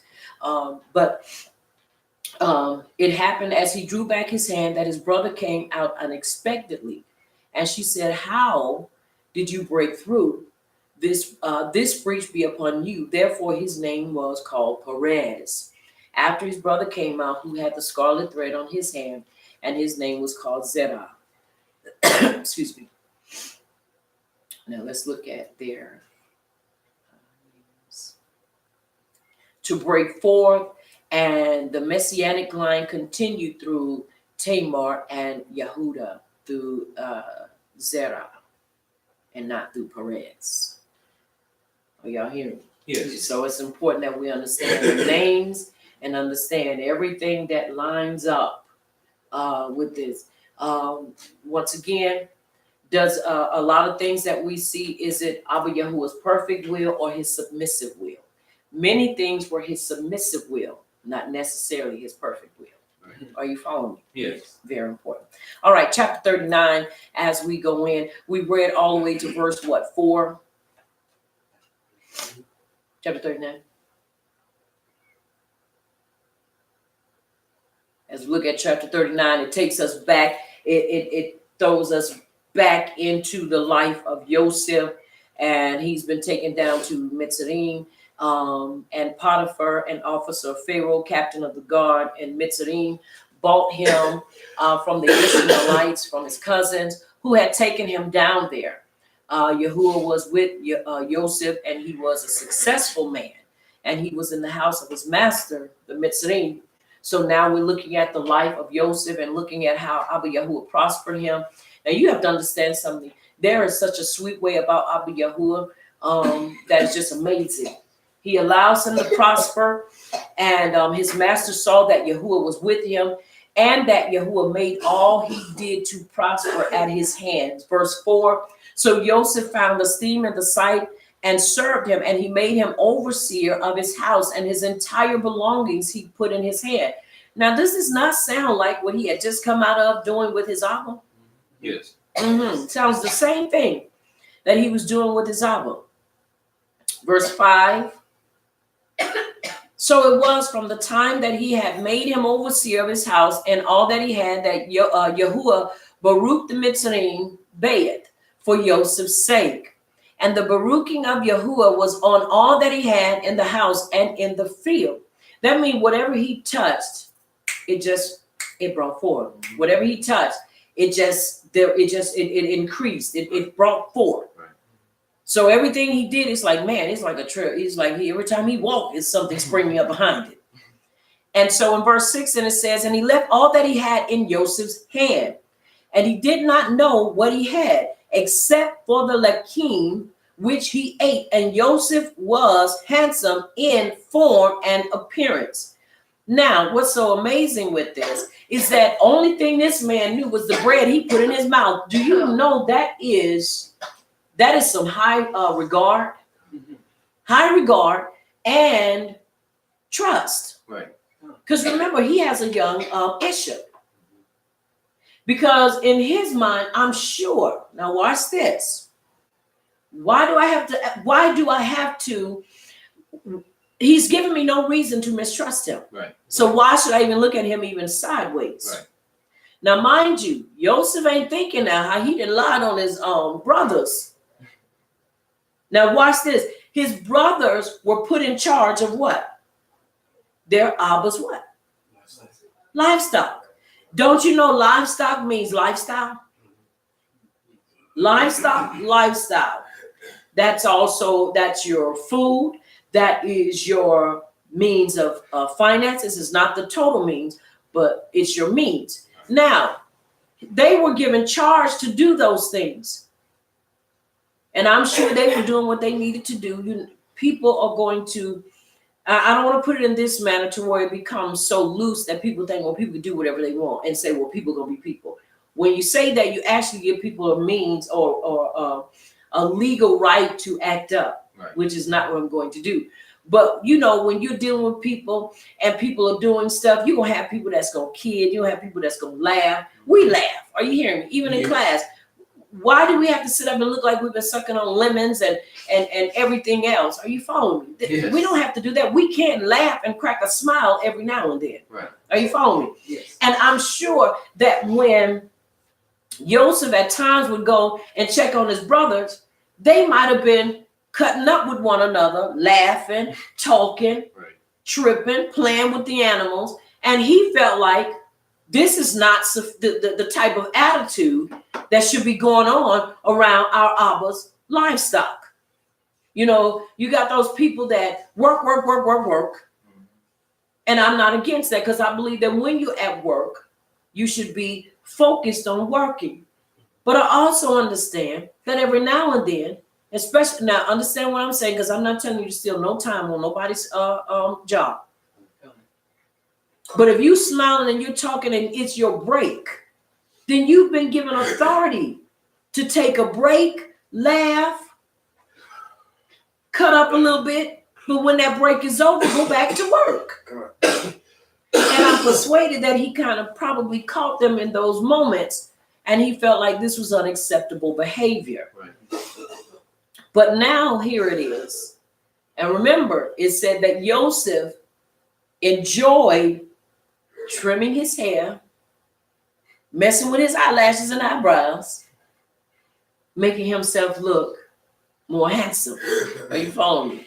Yes. So you have to understand something. Once again, I'm not justifying, but let's look at this thing from a real perspective. Right.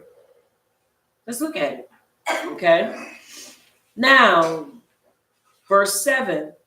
Now it came to pass after these things that his master's Isha or wife cast longing eyes on Joseph, and she said, lie down with me. Now you have to understand, and I'm not justifying that nobody has to be walking around looking like no sourpuss. Right. If you look nice, look nice. Are you hearing me? Yes. Yes. If you are a person that likes to look nice, smell nice, that's fine. Are you following me? Yes. Yes. I would just say don't flaunt it, Right. and don't be no tease, Right. and definitely don't be no flirt. Right. And I believe this is what happened to Joseph. Are you following me? Longing eyes means that she watched him, and she watched him, and you know when a person is watching you. Are you following me? Yes. Yes. You know when a person is watching you. So, with that being said, I'm sure every now and then he would probably do something. Are you following me? Yes. Does that give her right? Absolutely not. Just because you look nice, are you supposed to walk around and act like a crazy? No. I'm not saying that at all. But what I am saying is know your surroundings. Know your surroundings. Know the people that you are dealing with. That's what I'm saying. So that you don't have no surprises. Now, she was wanting him to lie with her 9 times out of 10 because her husband was old. And so he would not sleep with her because he knew it was adultery and because she was off limits to him. And he was not going to do that. But he refused and said to his master's wife, look, my master does not know what is with me in the house, and he has committed all that he has to my hand. So once again, that also allows us to know that he didn't know that his wife was in the house either. Remember, it said the only thing he knew that he had was the lakim he put in his mouth. Most of the times they had their different, setups. They had the main house and they had different things. But she cast eye on him and saw him and was like, okay, that's my target. Right. That's the one I want. And 9 times out of 10, she was married to Potiphar. And the reason why she's married to Potiphar is either it was an arranged marriage or because she was one of them young whippersnappers and wanted the lifestyle, right, and to be able to be taken care of. Are y'all following me? Yes. So this is important that we look at this as well. Somebody will say, well, how do we take that for now? Never marry for security purposes. Right. Always marry because it's the person you are. That's right. Are you following me? Yes. Because if you marry for security reasons, you're going to be all over the place. Chris Tucker say all over the place, all over the place. And you don't want to do that. Are y'all following me? Yes. Yes. When you marry for a hob, it will last as long as you both work at it. That's right. Are you hearing me? Yes. It takes 2 to work at it and make it stay what it is. That's right. One person can't do it. It takes both people That's right. to make it work. Now, you always hear the saying, it takes 2 people to destroy it. That's not always so. It can take one person to destroy a relationship. Are y'all following me? Yes. It can. And so it's important that whatever you do it for the right reasons. That's right. Now, in verse 10, it says, and so it was as she spoke to Joseph yom by yom that he did not heed her to lie with her or to be with her. He ignored her. Now, one thing about this, and I want to interject this, and get my reader to come back and read verses 11 forward. When you know a person is adamant and constantly pressing you about a certain thing and you know you can't do it and it's not right, If that person does not let up, don't ignore them. Right. Once again, remember, a person that will tell a lie is also a person that won't have a problem lying on you. They won't. They will not have a problem lying on you. And this is, and I'm not paranoid, and neither am I schizophrenic when it comes to these things. But when people will lie, Right.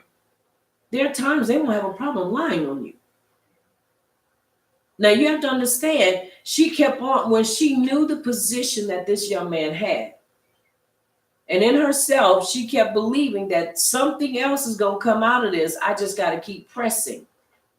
And watch this. And the mistake Joseph made was he ignored her. You don't ignore a person that is constantly pressing you to do something that you know is not right. Right. Because you don't know what their next move will be towards you. Are y'all following me? Yes. You know how when you see dogs that are constantly barking and growling and they in the fence, well, them same dogs, when they get out the fence, them same dogs are going to do that same thing at you when they get out that fence. Right. That's why you never ignore and underestimate stuff like that. You deal with it. That's right. And he should have dealt with it in a different manner. But let me tell you something, when a person is arrogant and proud, they'll just keep on, oh, they don't mean nothing. Ain't nothing going to come out of this. Right. Okay. We're going to see what came out of it. Because she was determined. And you have to understand, and she was probably one of them narcissist people where she had that, oh no, I'm going to get what I want. I get what I want, and ain't nobody going to stop me from getting it. And when he kept ignoring her, she said, well, since I can't have you, guess what? I'm going to ruin your life. I'm going to ruin your life. There are people out there that will do that to young. Right. People out there. Well, if I can't have you, ain't nobody gonna have you because I'm gonna make your life such a living hell. Ain't nobody gonna want to be around you. I know two people that's dealing with that right now. Right. Yeah. They can't be happy because the people they got with. They just kept on and ignored it. Now they can't be really happy with nobody because they're the number one people or they're the number one things constantly in their lives popping up. So you can't ignore stuff like that. You got to nip it in the bud, deal with it. Sure. So it does not come back to you and deal with you later on. Right. All right, let's read verse 11.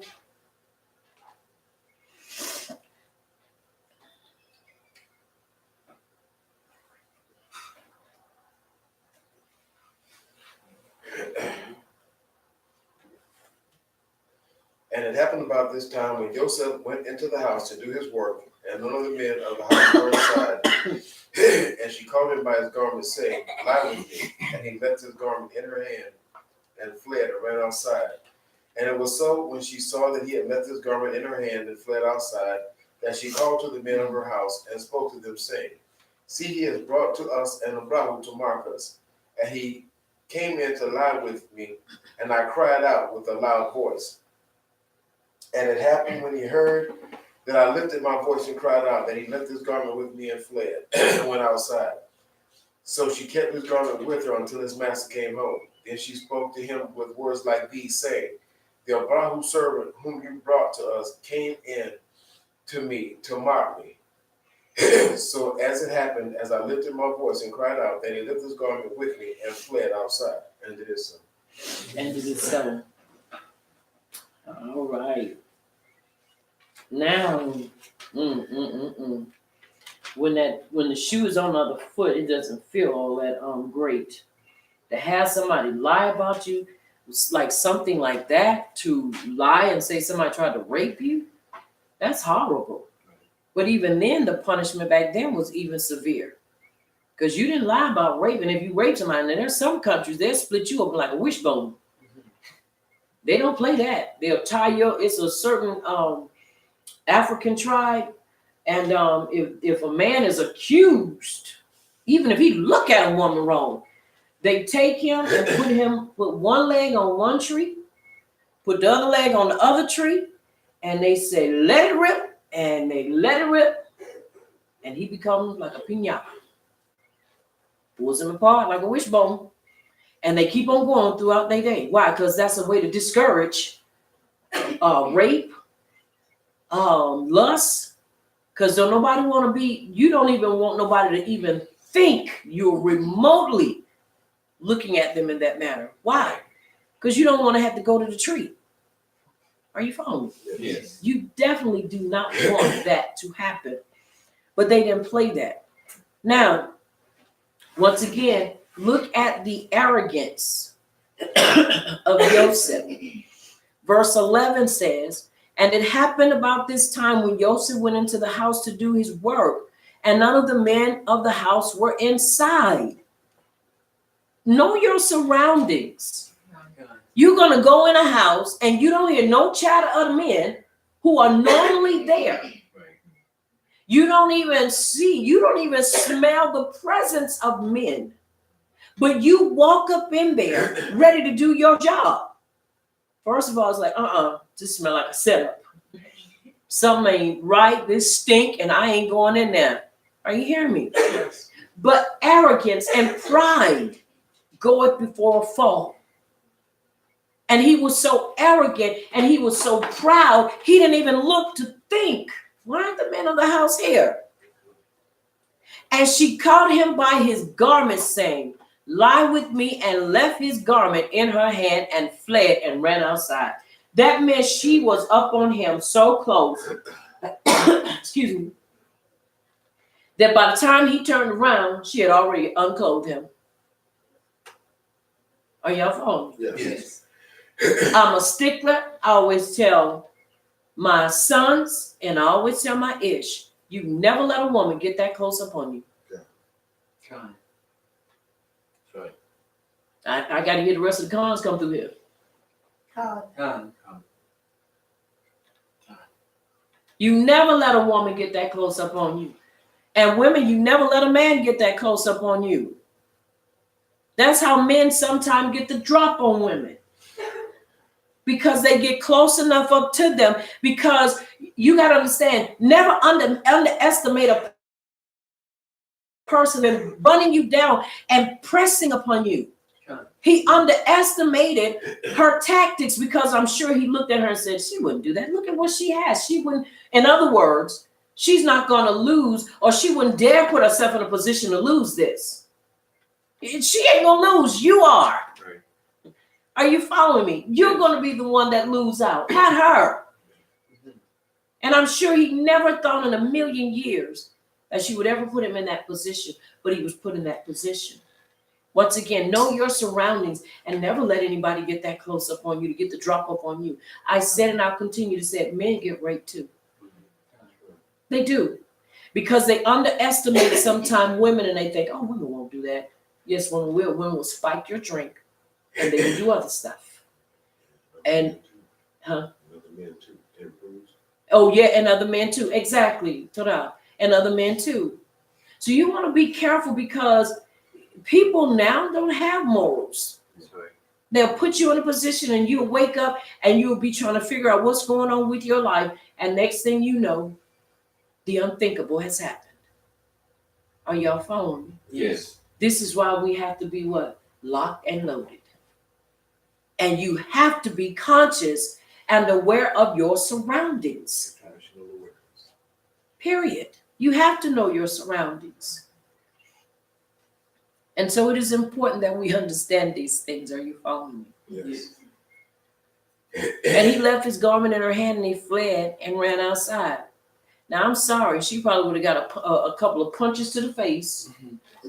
She'd have got drugged down them stairs. But she'd have gave me my cloak back. Are you following me? Yes. You never leave your clothes because now you have nothing really to defend yourself with. Con. She got punched in her face. And trust me, I don't believe in men fighting women. But if it's at the point that somebody's trying to take what you have not given to them, Con. you better come out fighting. That's right. Are you following me? Yes. She would have had some punches. She might have had a broke nose, a dislocated eye. He'd have been like, well, you going to jail because you about killed her. Well, it was either that, but that was not his character. But I am saying, be careful be careful. Are y'all following me? Yes. Because there are some devious people out there. And when there are devious people out there, devious people don't look devious. Devious people are the innocent ones that smile and you be like, man, they wouldn't hurt nobody. They wouldn't do nobody like that. Y'all remember Misery, that movie? All right. That crazy woman had that man down in the bottom of that her basement and she was working him over. But she said he wasn't getting away from her.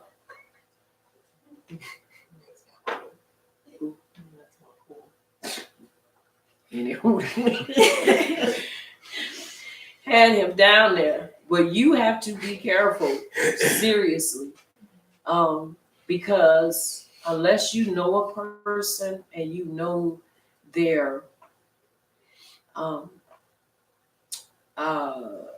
the extent of what they will do and where they will go with you, you have to be careful, y'all. And that's really being serious. Right. Because people nowadays have a great front. Nowadays have that where they can put on that face and and you think you know this person and you start thinking, whoa, pump the brakes. Who is this person? Right. This is not the person I was dealing with a few moments or months ago. This has become somebody that is dangerous to me. And we have to be aware of that. Are you following me? Yes. Even Strowman, I'm not sure you all heard about that with Tom Cruise, not Tom Cruise, what's his name? Terry Crews. And people mocked him and talked about him and made fun of him. And me and my ish was talking and I said, it ought to be a line drawn that some stuff you don't make a part of your comment or what is it, your act, your comedy act. And he was saying, about him as big as he is, and he big, he are not a big this, that, and the other. You can never say just because a person is big doesn't mean that person is aggressive. You got small people that are aggressive. The most aggressive type of animals that are out there are the small ones. Right. The small ones. Get them little small dogs, Wolverines. And if you know anything about fishing, it be the brim this big. You thinking you got one on this big, and it's this big because he done snatched that hook with that little red wiggler on it, and he gone, and you thinking, oh, this a big one. Then when you pull it up, you start thinking, you gave me that amount of fight as small as you are. Yes. Right. So understand, it has nothing to do with stature. It has everything to do with the mentality of the person that this aggression is towards, or the person that is giving out the aggression. Right. So it's important that we understand these things. Are y'all following? Yes. Very important. Because this is how sometimes people get abducted. And people get abducted many times by people they know, not by people they don't know. Did y'all hear me? Yes. I'm going to say that again. Many times people get abducted by people they know because they let their guard down and they trust them. And they're the number one. They say, well, they wouldn't suspect this of me. So, since they ain't gonna suspect this of me, I'll just do it. And they be the main ones that do it. Am I saying be watchful of people? Yes, I am. Mm-hmm. Know people. Get to know people. Sorry. Get to know them. Get to know the goals and understand what I'm saying. Get to know them as far as they'll let you know them. Right. And then we supposed to have the discernment, the ruach of discernment, so we'll be able to discern. Are you following me? Yes. And so it's very important because we don't want to have a lot of our people, which we have experienced. Our people have been jacked up by people because they went in thinking they can know these people. And one of the things that you have to be careful with and understand, I deal with people online frequently. And there are those that I believe in my heart of hearts that I can't trust. And then there are those I really don't know. Are you following me? Yes. But you have to get to know a person. Getting to know a person means you have to spend time with them to get to know them. Sorry. And so it's important that we understand these things. Are y'all following me? Yes. Very important. And so with that being said, he let his guard down. And by letting his guard down, he ended up losing his status and losing what he had accumulated because of pride. Pride goeth before a fall. Are y'all following me? Yes. It goes before a fall. Now, she went and told everybody, and after she cried out, and she did. But I'm inclined to believe that while all this was happening, this was also him seeing himself. Daddy, daddy, daddy. Let me tell you what happened. When I went to deal with your sons, not my brothers, your sons, guess what they was doing? Remember, because a lot of the stuff he lied on them about. Now, he has gotten a lie, and this lie has damaged his credibility. Just for a little while. Just for a little while. Are y'all following me? Yes. Just for a little while. All right, lesson learned. All right, let's continue to read.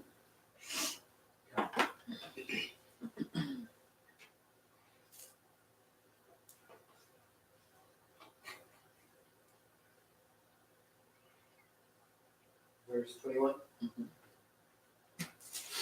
When Yahuwah was with Yosef and extended kindness to him, he granted him favor in the eyes of the prison warden. The warden put all the prisoners who were in the prison under Yosef's authority, and he was responsible for everything that was done there.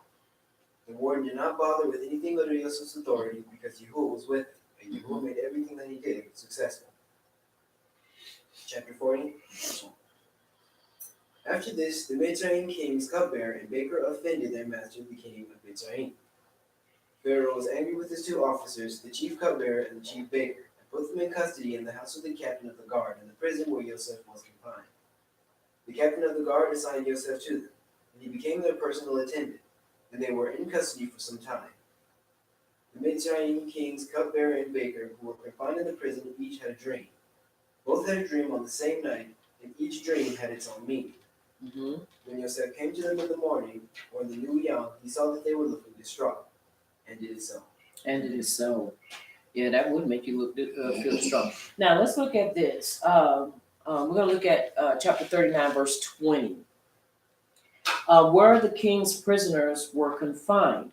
Jail was not common in the ancient world, since imprisonment was not a standard punishment for crimes, and which is true, because if you committed a crime, most of the time they killed you. Right.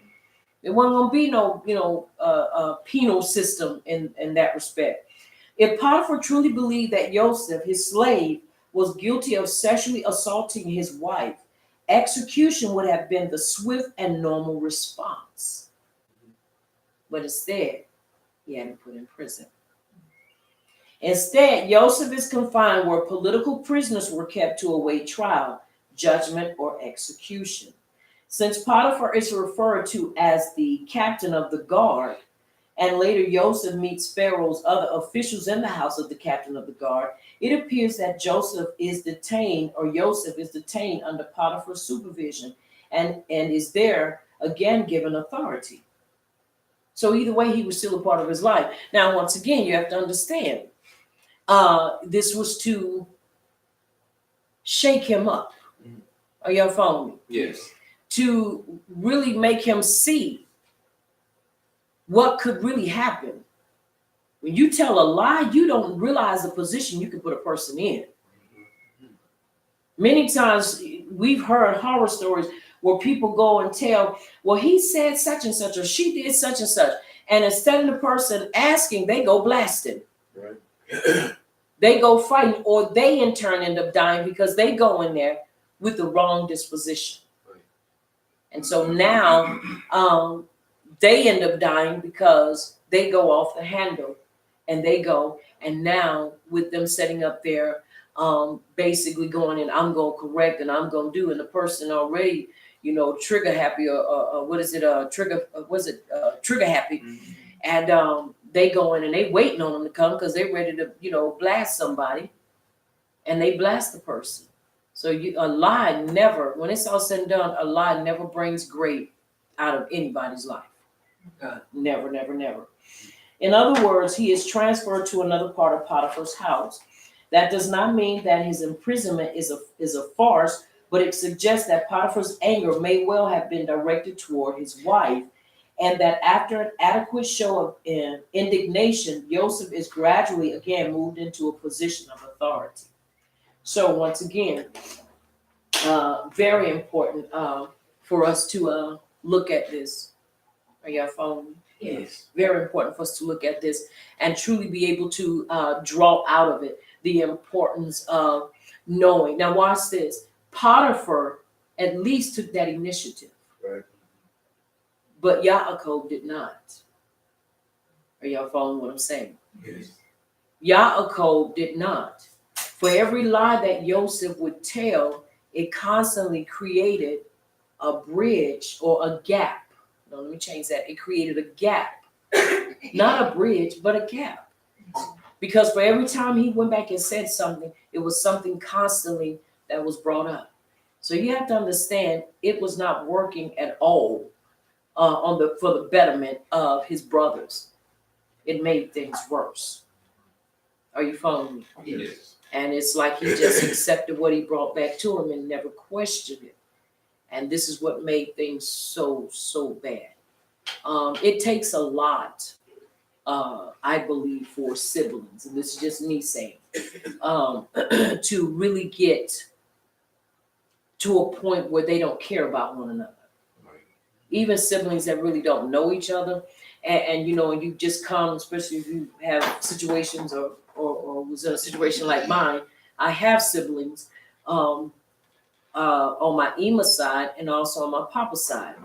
And when you tend to understand, when you get older and you understand the reason why there are these major gaps and these, big openings in there, you kind of understand and say, okay, so this is why this was done this way. Okay, so I see why that was done. Okay, I see why they took that mentality to be this way.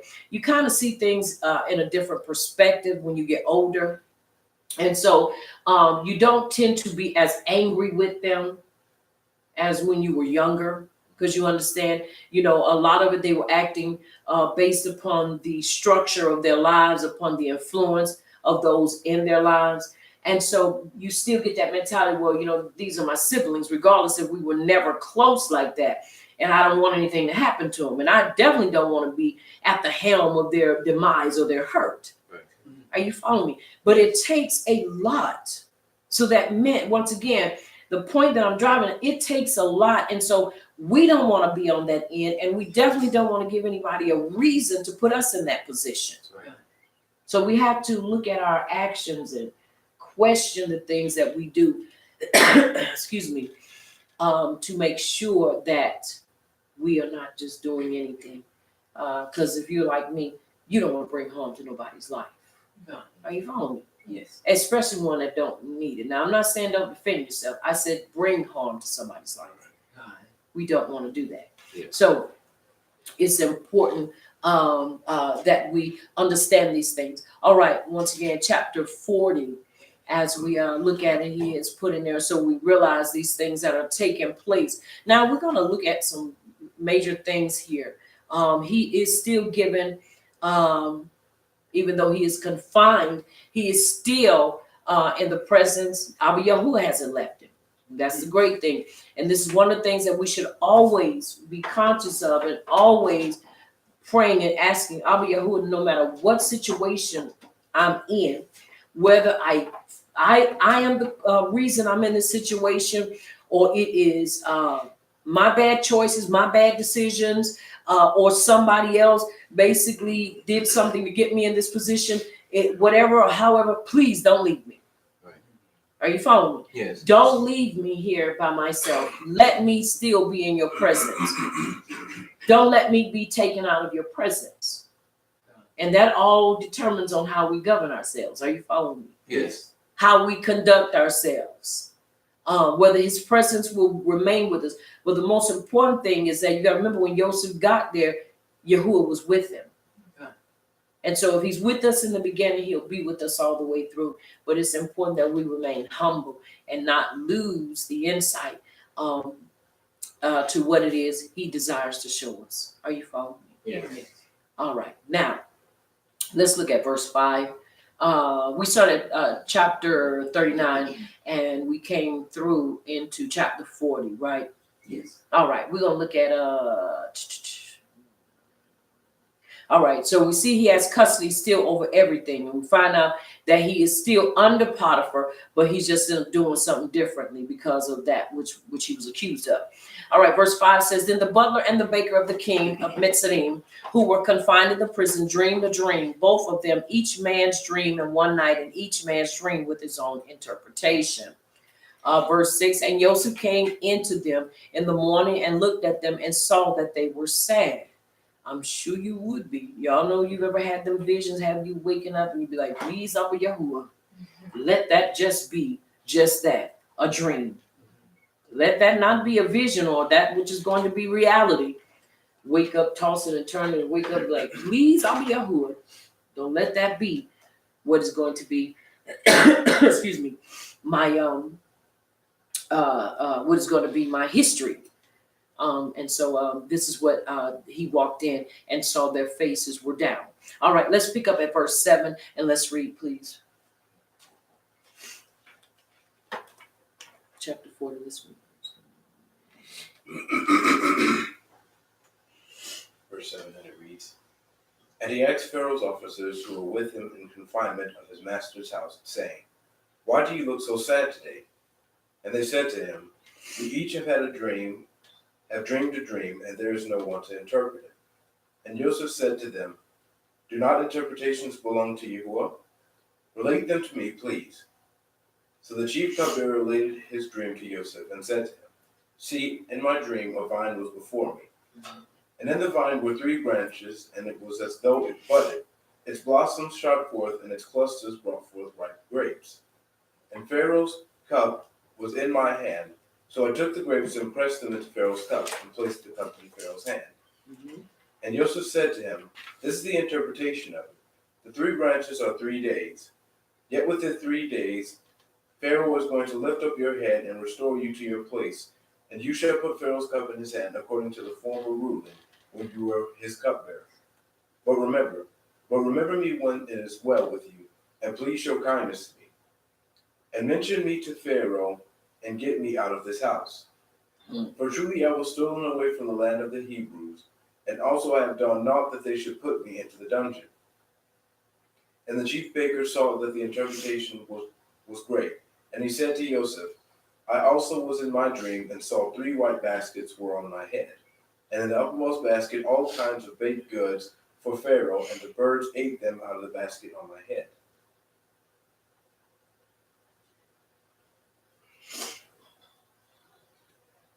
And it is so. And it is so. So I think it's woo. All right. Chapter 40. Let's look at this. We got 2 places we're going to look at this from. Yes, let's look at this from 2 places. All right.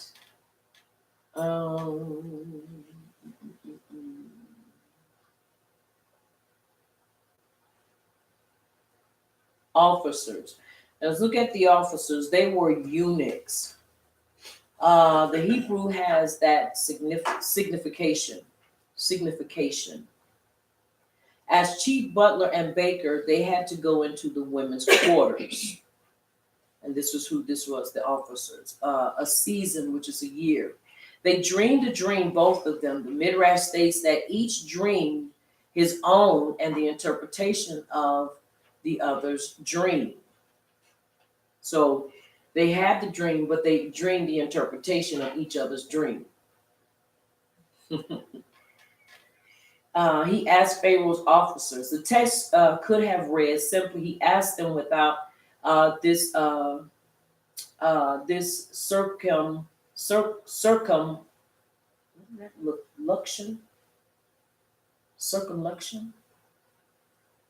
Let me see. The purpose is to show that Joseph had confidence in himself since he ran considerable risk in questioning them, seeing that he was only a despised Hebrew slave. Only because he had been appointed to minister to their needs, he had the the temerity to ask them. So he basically, when he went in and asked them what was going on with them, actually, for him to ask them, he was doing that because he looked at the countenance of their face. Mhm. But because they were officers and he was, he had a position, but he still basically was kind of out of order. It would be just like if you are in a position, but there's somebody that has authority over you, and you go in and you say, I just want this, your face, are y'all all right or what have you? And then they say, well, this is what happened to me today, and you listen, and then you're able to interject something. Very important how we address a people, especially when you look at their position. That's right. This is important too, especially when you are addressing a person of authority. Many times, because we're in truth, and because many of us feel like, well, we all Hebrews, and we are. Please don't misinterpret what I'm saying or understand what I'm saying. But many times we fail to give the proper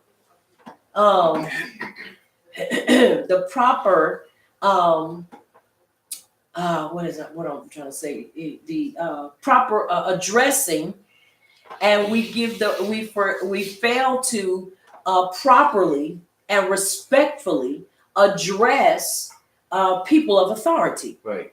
If you know the person is a more or a mora, a rabbi, whatever authority that they're in, respect them in that authority. If they're a Cody, respect them in that authority. Right.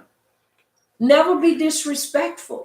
And this is some of the things that we as a people really have to work on, being respectful. Are you following me? Yes.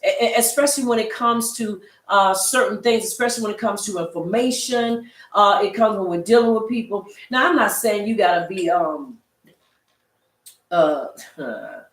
you have to be, I don't want to use the word straightlaced, but you don't have to be a person that is technical all the time or clinical.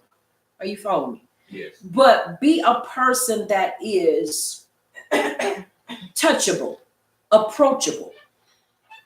And in doing so, this is how we also get respect, but it's also how you're able to give respect. Because we have to be approachable and you have to be touchable. And at the same time, you've got to be that same way, regardless of what position you have or you don't have. Because this is where we are able to respect one another. I heard a person say months ago, and we saw Hebrew yesterday. We saw Hebrew during the early part of yesterday. And they were walking, had their staff, and they had their fringes. Blah, I'm about to say hinges. Had their fringes on, but they had their garment on. And when my daughter said, she said, hey, there's another Hebrew. There was that part of me that said, wow, let's. And then I saw the mannerism. And I saw how the individual carried themselves. I was like, no, we can't. I said, I would have hopped to. I said, but no, because I'm not the one. Are you following me? Yes. And it would have been, it really would not have been a nice scene, because he had that air about him that don't nobody say nothing to me. Don't nobody step to me. I don't care who you think you are. No, I don't care who you think you is. Don't you step to me. Are you hearing me? Yes. He had that air about him where he was untouchable. Where you couldn't reach out to him and say, hey, it's another Ak. Because we've met them where they will deal with the brothers, but then they'll kind of look at us at a distance like we've got a disease or some sort. Right. So I'm like, no. I looked at my daughter and I said, honey, I said, no, we can't do that. She said, no, I didn't think so. She said, I was just pointing them out. I said, yeah, I understand. I said, but he's already showing us he's not touchable. And somebody could say, but what if you misread that? No, do you misread a speeding car? You look up, you say, hey, I can make it. And that car is bearing 80 miles an hour. Are you still going to go across that street, or are you going to wait? I thought so. Okay, you can go out there trying to play frog if you want to. You're going to be the frog that don't make it. No. And I felt bad because I'm like, do we really want to be like this towards one another? You know, we walking and, you know, we got his stuff and he, you know, walking and you got that. I'm like, whoa. Because, see, I already know it would have probably gone down. Are you following me? Yes. And I'm a firm believer in following after shalom with all. But there are some people, it's best just to let shalom, you know, continue with them, and you know, you wait because of the way we carry ourselves. Now you have to understand, if we look like that to each other, how do we look like that to the world? Or how do we look to the world? Arrogant, boastful, proud, self-centered, egotistical. Right here. Yes. So if we're looking at us, oh, I ain't dealing with them. Them people crazy. So we have to be careful. Are y'all following me? Yes. We have to be careful. And so you have to be approachable. We have to be. And so Joseph went and he dealt with them. And by making himself approachable, by checking on them, I believe opened them up to be able to say, okay, I had a dream. Both of them said, look, we had dreams. Because he made himself accessible. Very important. All right.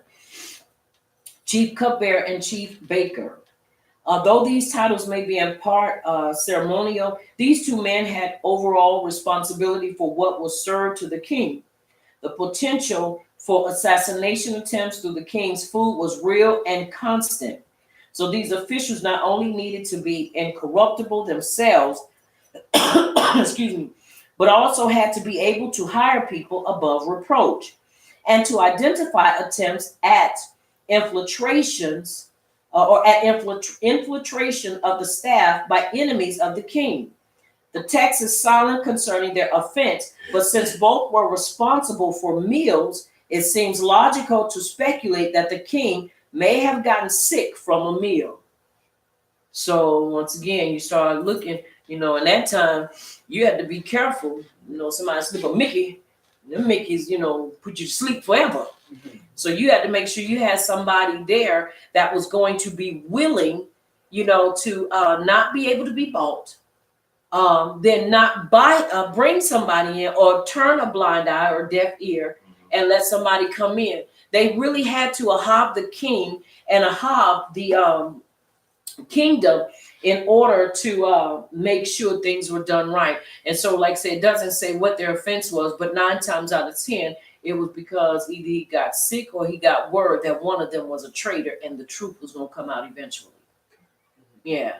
So, like I say, you have to be careful. And even nowadays, like I say, you have to be careful where you eat. You have to be careful what you buy. And because everybody is really not out for, you know, our betterment. Right. And so you really have to be careful. Are you following me? Yes. What you drink and all that stuff, and keeping stuff open and all that type of stuff. Are you following me? Yes. Each dream had a meaning of its own. Excuse me. Dreams were considered important vehicles of divine communication in the ancient world. Trained specialists interpreted dreams of important people and paying customers using dream books, compiled both in Mitzrayim and Mesopotamia. These books were consulted for the meaning of symbols in dreams. The Mitzrayim books typically indicate that a particular element in the dream is either great or bad. Mesopotamia dream books offer ritual remedies. The specialists depended on this literature because the deities did not reveal the interpretation of the dreams. Joseph, however, had no knowledge of the science and no access to the literature. He relies solely on Yahuwah for the interpretation of the dream. The interpretation he offered, nevertheless, uses principles well known from the literature. For instance, the idea that the number of items indicated the number of yamim, or years, has precedent in the literature. The symbols in these dreams are similar to some of those found in the dream books. A full goblet, for instance, is indicative of having a name and offering. Carrying fruit on one's head is indicative of sorrow. So it was showing that these were things that only, that's how, and once again, this is how he was able also to win their trust, because they know, okay, he didn't have his hands on these books. So he has to be dealing with a higher power or a higher authority. Right. Are y'all following me? Yes. And so once again, it's very important. You have people out there today that say they can interpret dreams, and I don't knock people that say they can interpret dreams. But whenever interpreting a dream, because some dreams don't mean anything, and then some dreams do. And whenever, if you are not one, then the thing to do is tell a person, I will pray about it, and I will pray that Yahuwah, if he doesn't give you the interpretation, then he will send somebody your way to show you what the dream means. Are you following me? Yes. Excuse me. But he was able to do so because this was another means by which Yahuwah was going to use to win the esteem of the people, even in the prison, and not just the guards themselves. And it is so. All right, let's finish reading, please.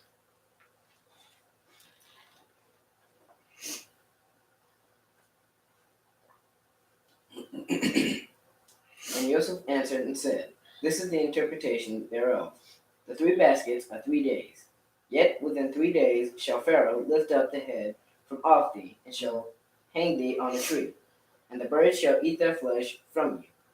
And it came to pass the 3rd day, which was Pharaoh's born day, that he made a feast unto all his servants. And he lifted up the head of the chief butler and of the chief baker among his servants. And he restored the chief butler unto his butlership again. And he gave the cup into Pharaoh's hand. But he hanged the chief baker, as Joseph had interpreted to them. Yet did not the chief butler remember Joseph, but forgot him. Chapter 41. And it is Excuse me. And it is so. Now, it's important we understand that Yahuwah's timing is not our timing. And even though he was ready to get out, it wasn't time for him to get out yet. That was just the chumming of the water to get the fish to come and so forth. So it wasn't that time. Pharaoh's born day.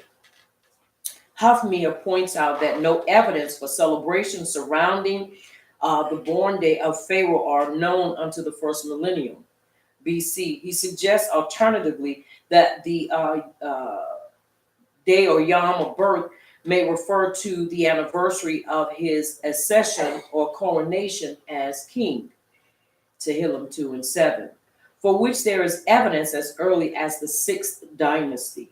So basically they're saying that it was a possibility that it was an anniversary of his accession or coronation as king. In other words, he was celebrating being king. And this is possibly why he hanged the chief baker. Because wouldn't this be the right time to bring in a coup or to try to kill him in the anniversary of him being king? So it's important that we see that. All right, hang the chief baker, verse 22. Hanging in the ancient world was generally not a means of execution, but an additional indignity in the treatment of a corpse. The corpse would be hung in some way, often impaled on a stick, to be devoured by insects, birds, and animals of prey. Here, the execution was carried out by beheading, and then the body was hung out to be devoured. That was sending a message. Don't try it again. And most of the time when they did that, that was to discourage anybody from coming, trying to get that notion, hey, we can take them, we can take them. And they'd be like, no, you can't, no, you can't. Because we are on to you. So go ahead on and put that plan down because we're not going to be taking it. So we see once again in this the importance of, once again, as I said before, knowing our surroundings, knowing why we are where we are, and not try to say, I don't know. I don't know why I got here. I don't know why I'm here. Just, one day I woke up and boom, I was here. No, it's the choices we make and it is the paths that we take. That's right. And sometimes, and I can admit, I have, self-inflicted wounds. There are things that we do that cause our demise. But the thing of it is don't wallow in self-pity and wallow in our mistakes. We get up, repent, and ask Abba Yahuwah to help us do better so that we don't continue to fall into the same situations over and over and over again. Right. To keep doing the same thing over and over again is insanity. Right. And I'm not insane, and neither are you. And so it is important that we learn from our mistakes, reroute our steps through his truth, because that's the only way we can walk. And then begin to move forward and know without a shadow of a doubt that if he brought us to it, then he's going to take us through it. And even if we get ourselves there, humble ourselves and say, Abba Yahuwah, forgive me. I put myself in this position. I did this. Now I need you to help me. And then don't try to rush him to do it. Remember me now. No, in your time. But I'm just going to be diligent in doing what I know to do. That's right. Study, pray, be diligent, and be in class and do what I have to do so that I can show you that I'm ready. I'm ready to mature and I'm ready to move forward. And it is so. And it is so. And it is so. Come on, put your hands together. Steve.